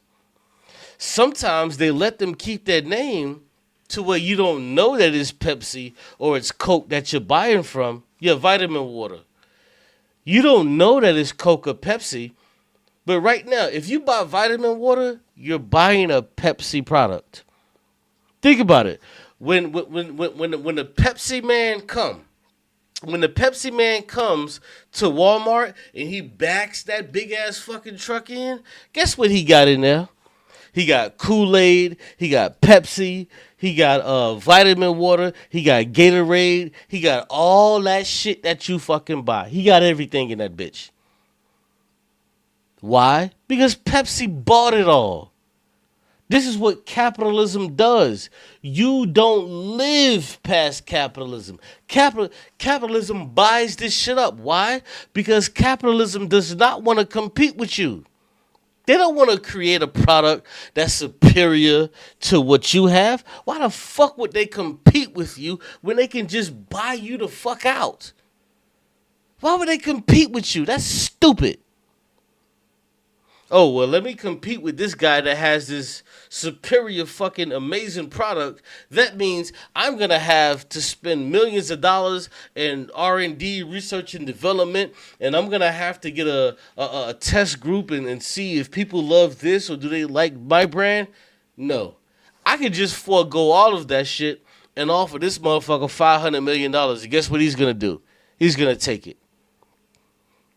So I just bought out my competition to where now I don't have competition and I can just sell the shit and I can still call it vitamin water. And people still think that it's vitamin water. But I'm still going to subtly change things in it. I'm going to put all types of dyes in the motherfucker. I'm going to put all types of little materials in the bitch that's going to make it cheaper for me to produce just so I can make the most amount of fucking product. And these stupid niggas are going to buy it. These stupid niggas will buy it because you know what? They don't have anything else. When this person was making the vitamin water, it had none of these metals in it. It had none of these other things in it. It was pure, but I'm Pepsi. I just bought it. So I can do what the fuck I want to do with it. So yes, it's going to have these fucking metals in it. Yes, it's going to have these forever fucking chemicals in it. Yes, it's going to have all of this shit that's going to fuck up your life and eventually give you cancer in 40 years. Yes, it's going to have that in it. You want to know why? It's because by giving you fucking cancer allows me to make fucking more money. I cannot use natural raspberries.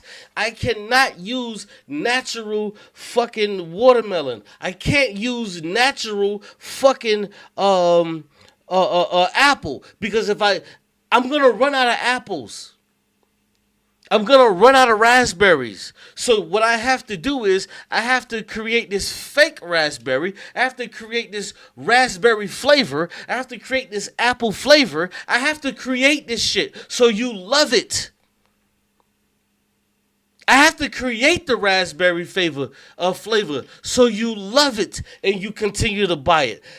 I can't pay the labor for niggas to actually be sitting there squeezing no fucking raspberries, for niggas to be sitting there actually squeezing no fucking apples, for niggas to actually be squeezing no fucking oranges. I can't pay labor for that. But what I can do is I can pay scientists to make an orange flavor. I can't pay scientists to make a raspberry flavor to where you love it. To where now, so much so, when you actually eat a fucking raspberry or when you actually eat a fucking orange, this shit tastes weird. This don't taste right.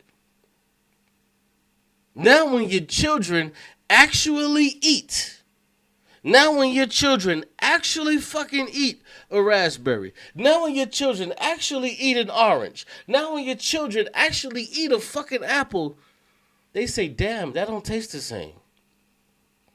How do I know this? My daughter tells me it all the time. This isn't grape. Why do these grapes not taste like the shit that I got from so-and-so? Baby girl, that shit is not real grapes. This is a real grape. This is why we don't eat fruit anymore. This is why we don't eat a lot of the shit that we're supposed to be eating, because it has red 5, yellow 6, purple this, purple that. Because they've infused us with this shit so much that we can't even eat a fucking grape and say, well, this is a grape. Because they've infused all of this stuff. It doesn't even taste natural anymore. I had to tell my daughter this stuff. When you're eating this Starburst candy, that's not, watermelon flavor. That's not what watermelon tastes like. This is what watermelon tastes like. But yeah, it doesn't taste the same. I know they're doing this to confuse you. I'm one of those parents that say, hey, they're doing this shit to confuse you. Other parents, they just let you eat the motherfucking shit and just let you just eat the motherfucker and that's just it. No. I tell my daughter, like perfect example. I went to the Walmart website, right? I went to the Walmart website. Real shit. This happened about 2 weeks ago. I went to the Walmart website. Let me show you right now. Let me show you right now. I'm going to show you right now what I did with my daughter. I went to the Walmart website, right? And I was trying to explain this to her. I was trying to explain to her how this shit works. So, I went to something that she would understand. So I went to candy, right? I went to candy. So what I did was I just chose a random candy. So let's just go right here to Mike and Ike's. I love Mike and Ike's, by the way. But what I did was I went to Mike and Ike's.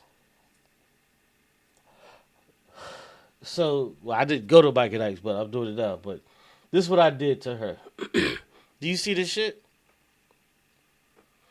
Do you see all of this shit that's in here? Sugar, corn syrup, modified food starch, contains less than 0.5% of the following: citric acid, malic acid,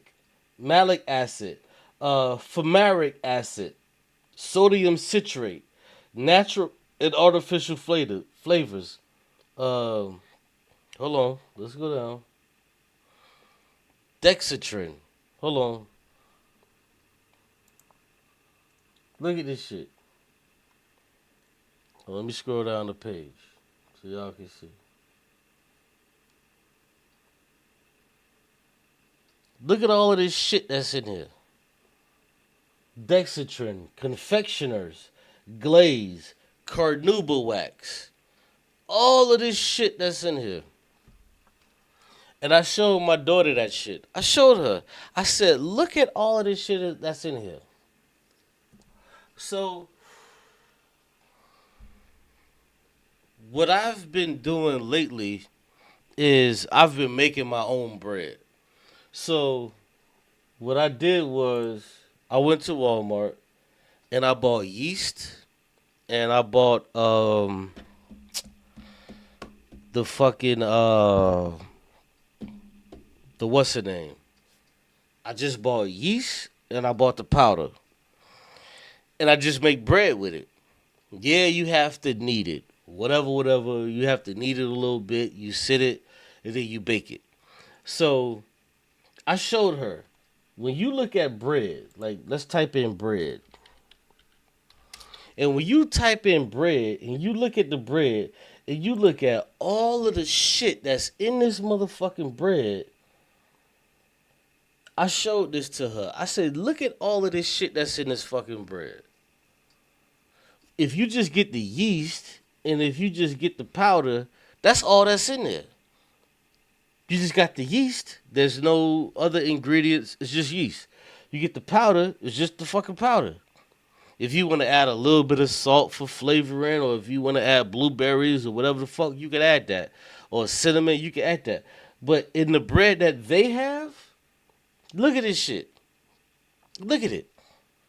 This shit has thiamine, mononitrates, riboflavin, folic acid, water, sugar, yeast, soybean oil, salt, wheat, gluten, calcium propionate to retain the freshness, dough conditioner. What the fuck is dough conditioner? Sodium stearoyl lactate, ascorbic acid, soy flour, sorbic acid, all of this shit.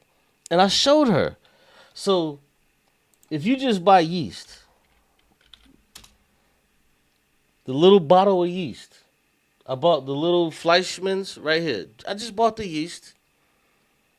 The shit don't got nothing in it. It's just yeast, active dry yeast. And then you can buy the powder. Just buy the powder. There's nothing in it. Like it doesn't, like there's no ingredients in it. It's just fucking yeast. So you buy the yeast, you buy the powder, you make your own fucking bread. And I showed her, I say, this is why the bread that I make tastes different than the bread that we buy from the store. It's because they add all of this extra shit into it. And then her brain went to moving. She was like, wow. That's why that bread tastes so different. This is why when we go to Subway, the shit tastes a certain way. And it tastes so good. And it's true. Like, that shit does taste good. I'm human. You know, I grew up on that shit too. Hey, this is why it tastes so good. Because they add all of this other stuff. But I've been trying to get into the habit of making my own shit. To where I don't need all of this other shit. Don't get me wrong. Like, I do have a job. So I can't just be sitting there, you know, this ain't no goddamn bakery, so I'm just making bread and all of this other shit. Nigga, no. Like, yeah, I still do get bread here. I still get other shit there. But a lot of shit I try to make myself to try to eat healthy. Like, I at least give it the college try. I don't just sit there and let my daughter eat all this bullshit with all of this shit in it. Yeah, like, you know, when a nigga feeling lazy or whatever the fuck, yeah, nigga, break out that shit. Put some motherfucking like when I'm at work or whatever, and you know she's at the crib. Hey, yeah. If I ain't got no bread or whatever that I already made, hey, go get that bread. I don't want you turning on no stove and all of this shit. You know, I ain't home. You know, I'm at work. So, yeah, I don't want you cooking and all this other type of shit. Get you some goddamn lunch meat and hook that motherfucker up. You know what I'm talking about. Y'all know what it is. When you got your kid at home, you don't want them cooking. So yeah, go ahead and put some goddamn lunch meat. Even that goddamn lunch meat, that shit got all of this type of bullshit in it. But the point I'm making is, I was trying to explain to her, like, this shit has all of this stuff in it, and it's just not good for us. But we have to eat this shit because this is where we live. We have to eat this shit. These people want a profit. They want a profit. So in order for them to get a profit, they have to sell us this bullshit. And we eat the shit. We do. I eat the shit. You eat the shit. We all eat it. Nigga, shit, I ain't gonna lie. I love a good goddamn Whopper, nigga. But if you really was to look in what the fuck a Whopper has in that shit, or a Big Mac, nigga, I love a Big Mac, nigga, every once in a while. Shit, don't get me the line, nigga. I'll stop into a McDonald's, and if I'm feeling some type of way, I'll drop it that bitch, get me a goddamn Big Mac. That should be good as fuck. But we know what's in that goddamn sauce, nigga. That shit is cancer inducing. We know what's in that bitch. We know what's in that motherfucking Big Mac, nigga. We know that it ain't nothing good in that Big Mac, nigga. We know the meat is horrible, but the shit tastes good. We know. But we still eat the motherfucker. We know this shit. I don't eat that shit often. Like, the last time I've been to a fast food joint was probably maybe 2 months ago. Maybe a month and a half ago. I think I went to Wendy's like 2 months ago. But like, I don't eat that shit often, bro. Cause I know what the fuck is in there, but at the same time, you're not getting away from it by trying to buy shit from the grocery store, nigga. You're not getting away from that. What, you think you finna go to the grocery store? You think you finna go to the grocery store and buy some shit and you finna get away from all of the pesticides and all of the fucking chemicals that they use? Fuck no. You're not getting away from that. Hell no. You're not getting away from the chemicals by trying to go to the grocery store. I just showed you the fucking bread in Walmart, nigga. Like, nigga, you're not getting away from this shit, nigga. You're still eating this shit. Look at this shit. Why the fuck should bread have all of this shit in it? You should see yeast, powder, and that's it. But you don't see that. This shit got like 50 fucking ingredients in it for bread? For bread. You can make bread at your own house with just yeast and powder and nothing else. You want to add a little salt or whatever the fuck. It's bread. You can put some lunch meat on that motherfucker, whatever.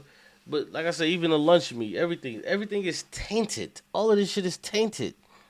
Like, in America, you don't get to eat fresh. So I see what you say, Donna. I usually buy fresh, organic bread. Bro, none of that shit is organic, bro. I could go to Whole Foods, Trader Joe's right now, and you're going to see the same fucking ingredient list.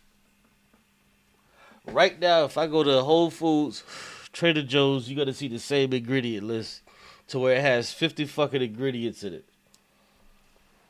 Because these ingredients are a must. Because in order to get this bread from where it's baked at to the fucking store and sit on the fucking shelf for 2 weeks, they have to add all of these ingredients. When I bake bread at my house, my shit don't sit in there for fucking 3-4 weeks. Nigga, that shit sit in there for 2 or 3 hours or 2 or 3 days at most. And I can't use it no more, so I gotta eat it. Fresh bread, fresh food don't last that long.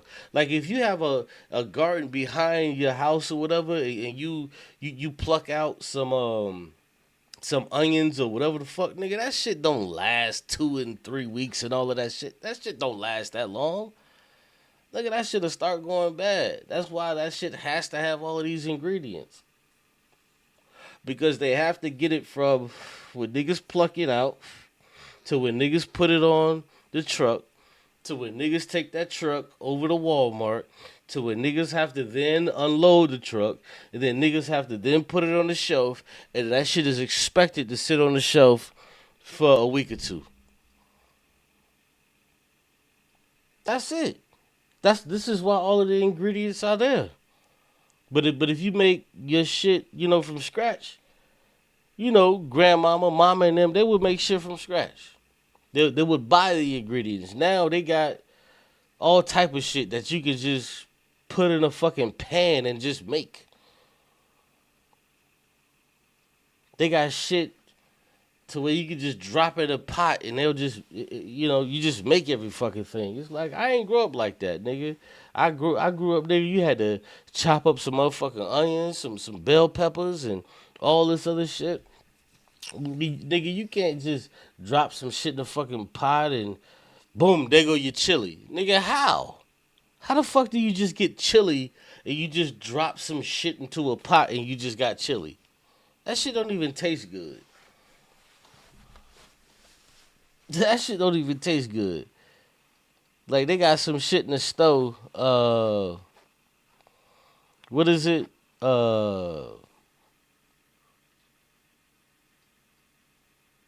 They got some chili in the stove I was looking at.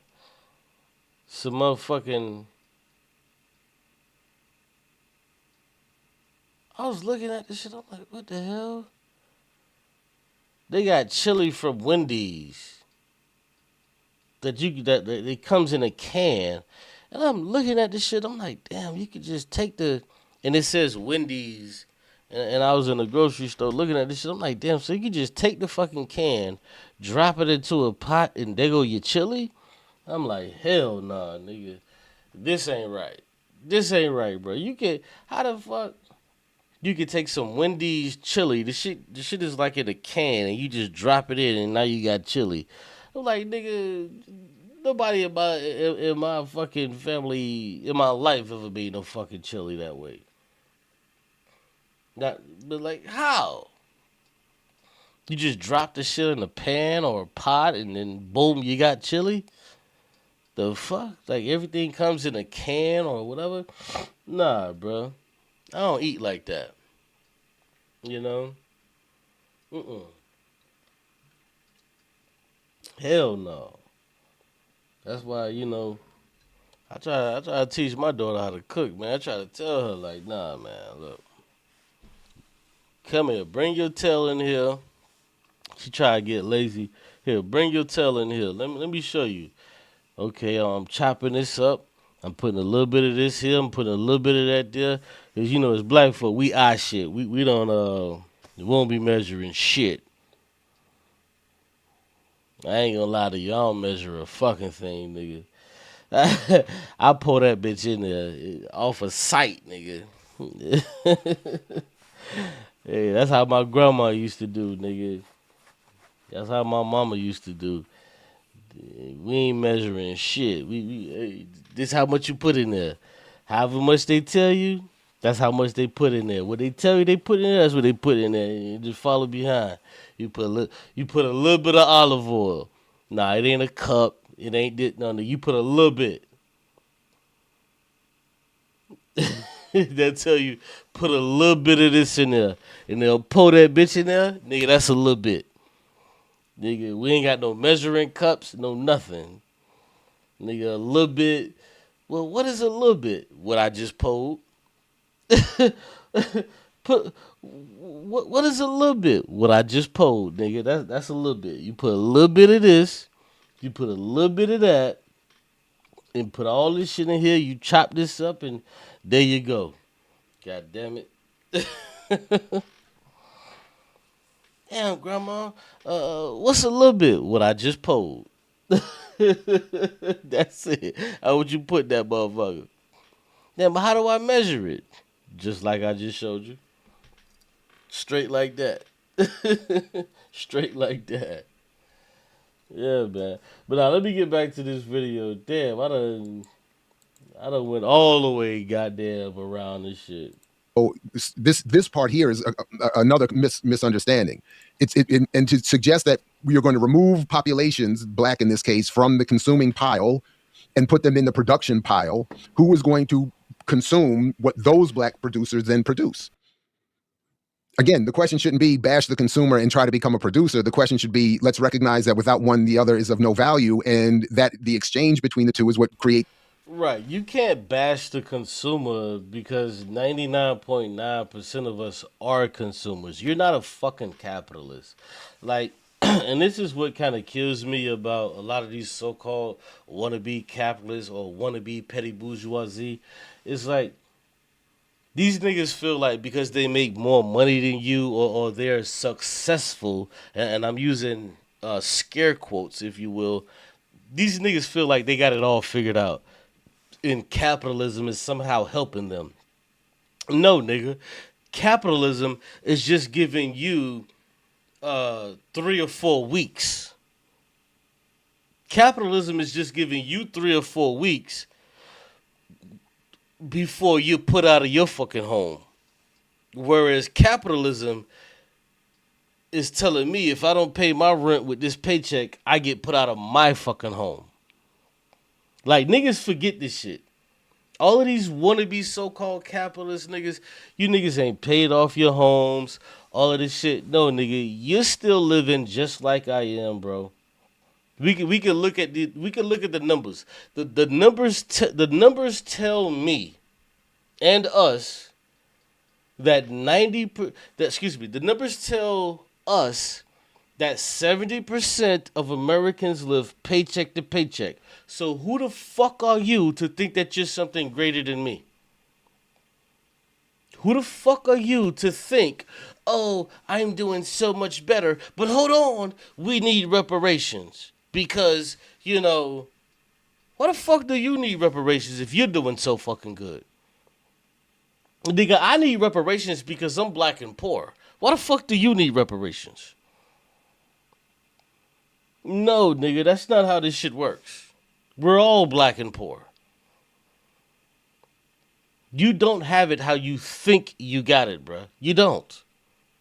We're all black and poor. And the quicker we understand that we're black and poor and you don't have what you think that you have, we all struggle around this time of year, the Christmas season, to where we want to do more for our children. We want to keep up with the fucking Joneses that don't exist. We want to keep up. We want to do more for our fucking children. And then what we're left with is this empty feeling. Every year, we're left with this empty feeling that, damn, I can't do as much for my child as I wanted to do. I wanted to give them so much, but I can't fucking do it because the holiday season is telling me, hey, you should be spending so much on your children, da da da da da. And you always get this empty feeling, damn, I want to do more, I want to do more, I want to do more. But you can't do more because you don't have enough to do more. You don't have enough money to do more. Nobody has the money to do more. And the quicker we understand, and the quicker white people fucking understand that they don't even have it that way. They don't got it like that. But white people in their fucking quest to, white people in their quest to be white and to be over everything, they want to make it to where they're doing the right thing. And no, bitch, you are not doing for what your kids, what you think they deserve. Us as black people, nigga, we want to do for our kids too. Nigga, we got kids too. We care about our kids. We want to do a lot for our goddamn kids. We want to buy them Power Wheels and all of this other type of shit the same way you want to do for yours.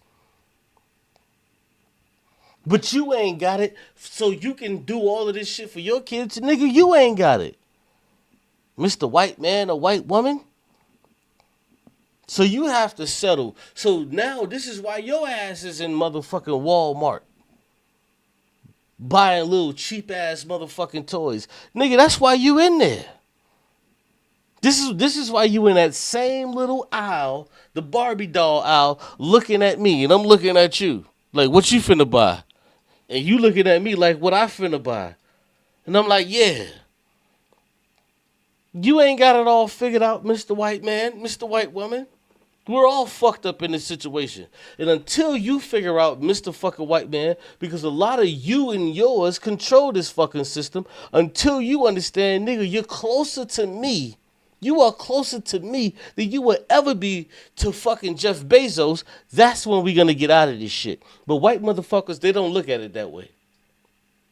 White motherfuckers would never look at me and say, I'm closer to this black, ugly, big lip motherfucker than I am to Jeff Bezos. They would never look at us this way. Because they want to be close to Jeff Bezos that fucking bad. And see, this is the black capitalism that we were sold. We were sold, hey, you know what? You can come out of this situation that you're in. No, you aren't getting out of that situation. You will not be rich. There's not enough money that you can put into the fucking stock market that's going to make you enough money so you don't have to fucking work. So when this dude is talking about, as you see on screen, the 10 commandments of black economic power, that shit doesn't fucking exist. The 10 commandments. Nigga, the first commandment is overthrow the system. The second commandment is overthrow the system. The third commandment is overthrow the fucking system. The fourth commandment is overthrow the fucking system. And I think you know what the fuck the rest of the 6 commandments are. There is no way for you to do what you want to do for your children without overthrowing the goddamn system and making this shit equal for everybody. How the fuck do we have 100 fucking white men controlling fucking trillions of fucking dollars, hoarding 90% of the fucking wealth? We got 100 men hoarding and controlling 90% of the fucking wealth, while 90% of us, we're fighting over 5 and 6% of the wealth. You got niggas talking about, you ain't got this and you ain't got that.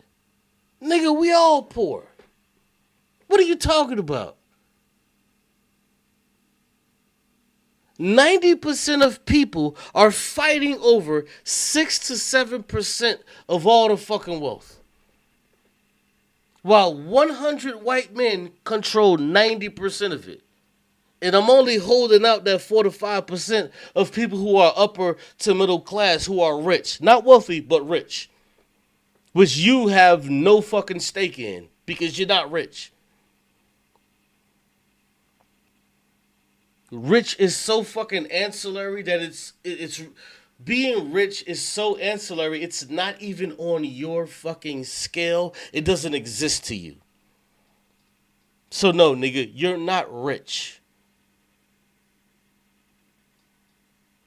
You are working poor. That's it. If you have to go, listen, if you have to shop at the same stores as poor people shop at, if you have to fill up your gas tank, if you have to do all of the same shit that the working poor do, you're poor.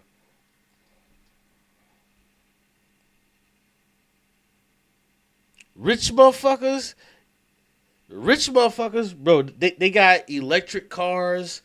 They don't engage with you niggas. They have nannies, all of this shit. They don't fuck with you. Rich people, because see, people don't, well, let me take that back. People have forgotten what the fuck rich is. Niggas have been poor for so long that they don't understand what the fuck working poor is. Because everywhere you go, niggas talk about the middle class, the middle class, the middle class. Nigga, there is no middle class. There's the destitute, There's the very poor, there's the working poor, there's rich, and then there's wealthy. That's it.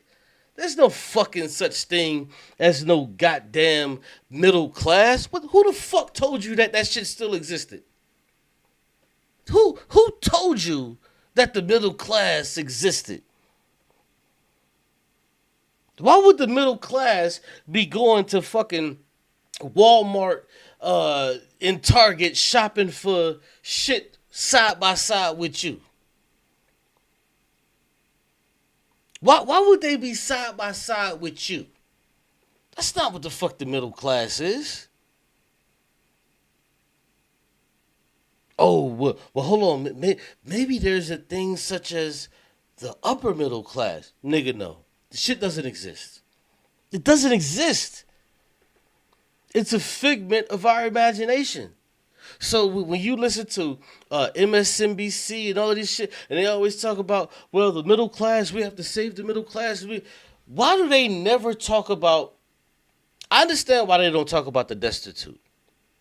I understand why they don't speak about those people, because that's not good for TV. But why don't they talk about the working poor? Because 80% of America is working poor. 70% of people in America live paycheck to paycheck. Do you mean to tell me that you are listening to the sound of my voice and you don't live paycheck to paycheck? Oh, I get it. You don't live paycheck to paycheck. You live from this paycheck. You skip a paycheck, but to the other paycheck. Okay. Maybe that's it. Maybe you don't live paycheck to paycheck, but you get a little bit of in between, to where you get to put a little bit of extra cheese on your motherfucking Whopper when you go out. Nigga, stop it. Nigga, fucking stop it. You are a part of the working poor. You don't take 3, 4, 5 vacations a year. That's not what you do. You work 12 months out of the fucking year. Your vacation mostly consists of you being off for about 2 or 3 days, and you stay at fucking home. And you don't go anywhere. This is what capitalism has reduced us to.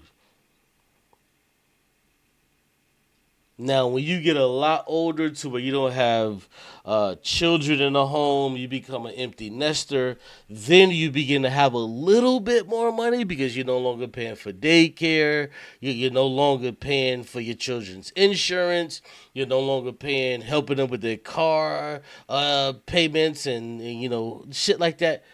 So, yeah, you begin to have a little bit more money, but, yeah, you're still working poor.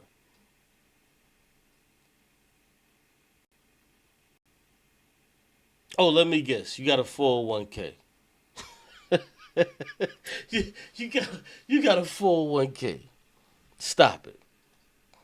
Stop it. Get some help. The wealth in this society that needs to be better redistributed. So this is he's just following the same mythological patterned rubric that has been set by the white industrialists and capitalists who have constructed this free market fund. But he has to follow that shit, because if Dr. Boyce Watkins doesn't follow that rubric, then he doesn't get you to follow the stupid shit. Fundamentalist mythology over the last 100 years or so. Create for you. Do you understand? Like, it's their world and you just living in it. Right? You are your reality becomes a product of whatever they decide reality is going to be. That's kind of a scary place to be. Technology. But that's not a result of being a consumer. That's a result of political power. So, again, he's denying what should be an appreciated contribution of the consumer here. We know how important technology is, either controlling it or at least understanding it. That's why, for example, when we talk about this extraordinary technology called artificial intelligence. There it is. So the only value, salute to De La Soul, rest in peace to Dove, the new album, please check it out. And they remind us it's art official intelligence. Art official intelligence, not artificial intelligence. Art official is how it should be understood. So he's just promoting the same mythology around AI. He's supposed to be a finance expert and seems to be completely unaware of the bubble that AI actually is. How it's, again, as Dwayne Monroe. Damn, I just peeped that message, man. Yeah, Nana says, getting ready for work. Love and appreciate you, bro. Hope you start consistently going live again. Have a peaceful, productive day. Hey, man, shouts out to you, bro. I appreciate that, man. Yes, sir, man. You're ready for work. Um, make it a great day, a beautiful day, man. I hope you have a amazing day, man. Work is work. We understand how that shit goes, man. But yeah, man, shouts out, man. Thanks for coming through. We definitely appreciate you, man. Definitely, bro. Uh, I had the past 2 days off, so I was off yesterday, and I'm off today. So yeah, man, it's 5 in the morning, but fuck it, we live. But after I go to sleep or whatever the fuck, I may go live again later on tonight. But yeah, I'm about to get back on my consistency shit. So you already know. Appreciate you, man. And others have been showing us in this incestuous cycle, funding and feeding itself in the economy, driving the economy right now, and producing none of what the value that it is being said to produce.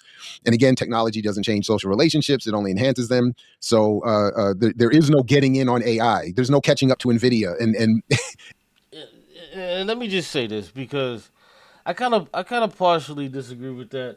I don't think technology enhances social relationships. I think it actually degrades them.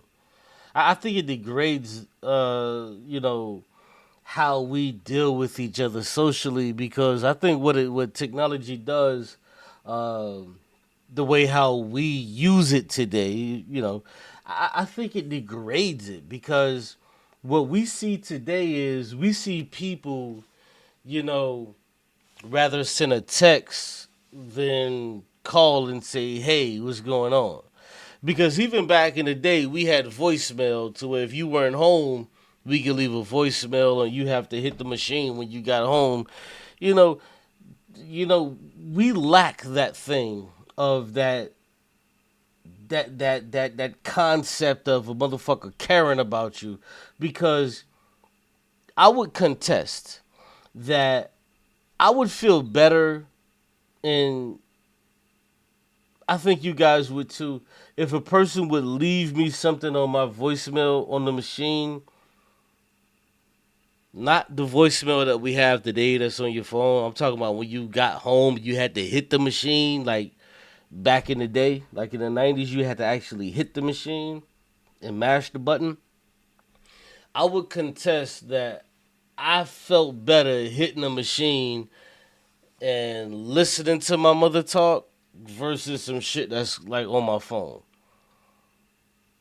Maybe people can look at it like, yeah, you kind of, whatever, but yeah, I just rather niggas say some shit to where I have to hit the machine. When motherfuckers leave voicemails on my phone, it pops up as a notification. It says somebody left a voicemail. And a lot of times, I don't even be checking that shit. So much so that niggas don't even leave voicemails anymore. If I call a person and they don't answer, you know what I immediately do? I just hit them with a text. And then they'll just probably respond a few hours later. And the text to be like, yo, I was trying to hit you up, da da da, whatever. But we don't even, that's what I'm saying. Like, we didn't have the ability to text niggas. Like, you could beat niggas. You know what I'm saying? Like, that's the closest what we had. You could beep niggas. But, like, you'll beep a nigga, whatever. But you left this shit on the machine. You know what I'm saying? Hey, what's going on? I was trying to get at you, da da da da. When you get this message, holler back at me. Like, niggas don't even say that no more. Like, now you just tell niggas what you meant in a text message. Like, I'm just going back, like, listening to the voicemail machine back in the day as a shorty. Like, niggas would say that, hey, man, I was just trying to holler at you, whatever, about such and such. When you get a chance, just holler back at me. Peace. Beep. Like, motherfuckers don't even know what the voicemail, like, the machine used to even sound like. It's crazy. Hey, I'm a little bit older, but niggas, don't even know what the machine used to even sound like. I remember coming home and shit. You know, my mama we come in the house, she'll hit the machine, boop. You have no messages. Or if it had a message, she'll, when she hit the motherfucker, it'll, release the message.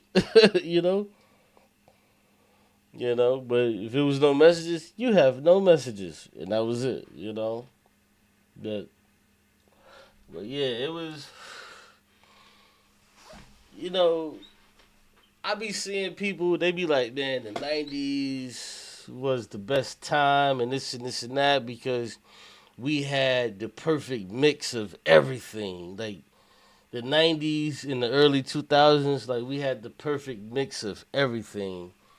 And I be hearing people say that shit. I try to fight against it because I be like, man, what if there's another time that's going to come that people's going to feel like that? But the more and more I look at this shit, bro, I don't think we're ever gonna get a better time than the fucking 90s, bro. I don't think we're ever gonna get a better fucking time than the fucking 90s because in the 90s, you had a bunch of fucking old niggas, you had a bunch of young niggas, and the technology that was coming in, it melded into something that was just perfect for that fucking time. Like for like the niggas who was like 50 when they was in the 70s and the 80s, they just kind of missed it all. You know what I'm saying? Like they had their like the best them niggas had, like if you was 50 in the 70s or like 60 in the 80s, you had your vinyl records, and like that was it. Like you just tapped out. You crapped out. Like you just didn't have nothing. I ain't gonna say you didn't have nothing, but like it was just so much more untapped potential that you didn't have. But like in the 90s, when you look at the music, the culture, the shit that was out there, it was just so much stuff like that we had access to in the 90s, especially with the upcoming shit. And I think like 2008, this shit just went to hell. 2008, it just went to shit. Because I remember I graduated 2003, and when I graduated from high school, shit was still whatever, but shit just went to hell, bro. Shit just went to hell. Like everything just changed, and mostly, I think what caused a lot of it was smartphones. Smartphones and the access of information that was readily accessible to niggas, that shit fucked up everything. Me personally, I think it fucked up everything, bro. I'm just gonna keep it a buck. Like I think things became progressively worse after like 2008 because like back in like '05, '06, niggas had the sidekicks, alright, whatever. And then when the smartphones, like when them shit start popping off, the 2010s, they was alright. But like when 14, 15 hit, shit just got progressively worse. It just got worse, bro. Like for real, shit just got fucking worse. Shit got progressively worse, bro. Like there's this thing that a lot of people don't really look at. It's called dead internet theory. That a lot of people, let me see if I can find this shit. And a lot of people don't really know.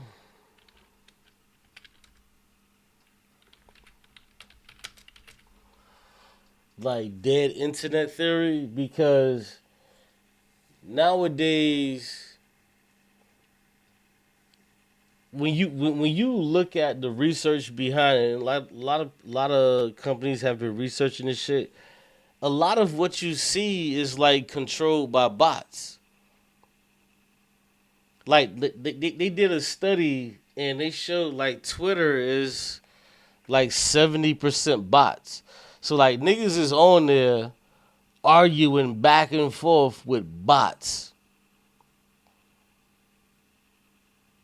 Like and the bots have got so fucking intelligent that these niggas would be misspelling words to make you think that it's a real person, but it's not. These are bots. You know what I'm saying? So like it's gotten crazy. So look, and this is a year ago this motherfucker was talking about dead internet theory. So like there's like a bunch of videos to where niggas is talking about dead internet theory because it's real. Yeah, I'll just play this video. Check this out. Private tech CEOs asking for more government regulation. It's usually the other way around.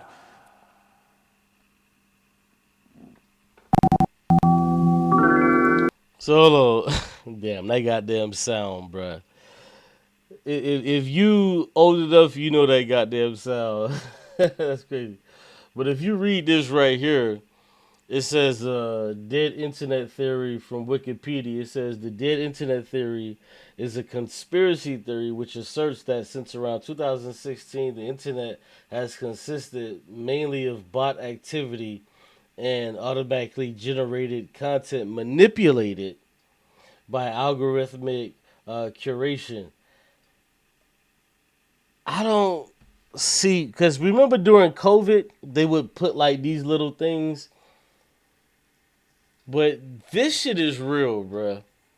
Like the studies have already come out. So for them to try to do this type of shit, even when you look at YouTube, bruh.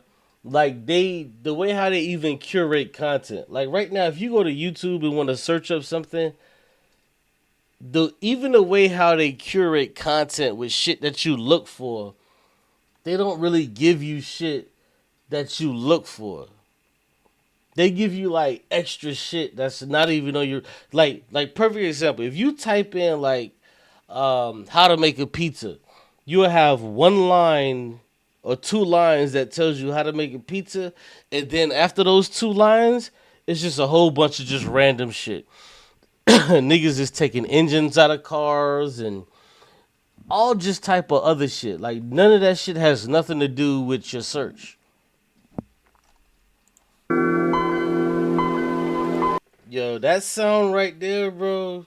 Niggas know that sound, bro, from back in the day. Nigga, I remember as a shorty, nigga. Oh man, we was on the Mac, nigga. Oh man. Yeah, I remember we had Windows 95, and then we had Windows 2000, and I think what was it? NT. Yeah, we had Windows NT. Then we had what was the next Windows after that? It was what the fuck? I forget the name of them shits. But yeah, man, I remember this shit. That sound, bro. Everybody knew that shit. When the computer boot up, nigga, everybody knew themselves. And that's all you saw. My computer in a fucking recycling bin. If you're old enough to remember a time before the internet, you remember just how momentous the establishment of the World Wide Web really was.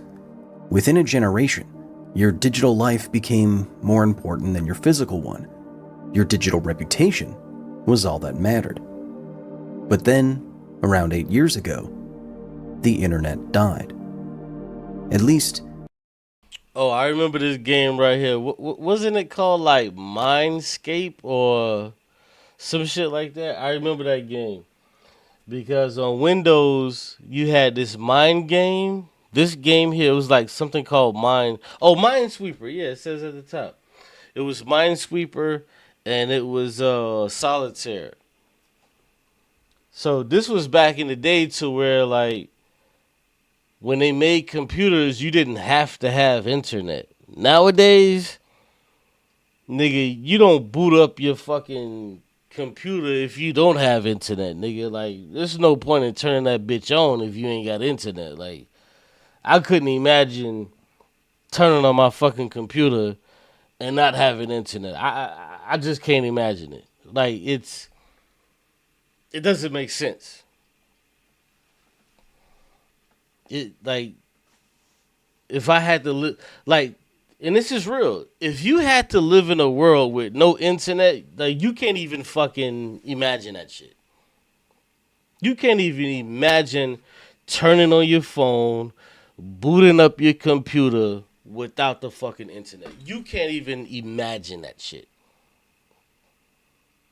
If you booted up your phone and turned that bitch on and that motherfucker ain't have internet, you finna be like, damn, I ain't got no service. You have service to where you can call anybody, but if you don't have data, nigga, you ain't got a phone. Like, real shit. Like, that's the way how you feel. If you ain't got data, nigga, you ain't got a phone. Like, I try to tell my daughter, like, yo, you have a phone. And I remember I actually tell my daughter, the main function of your phone, because, you know, I come from the olden days. The main function of your phone is to get you out of like a jam. She looks at her phone as some kind of shit to fucking play games on, or, you know, get cash apps on, or whatever the fuck. And I'm like, no, that's not the function of your phone. Like, I know that's what you do on it, but the main function of your phone is to, like, get you out of a jam. Because I remember having phones before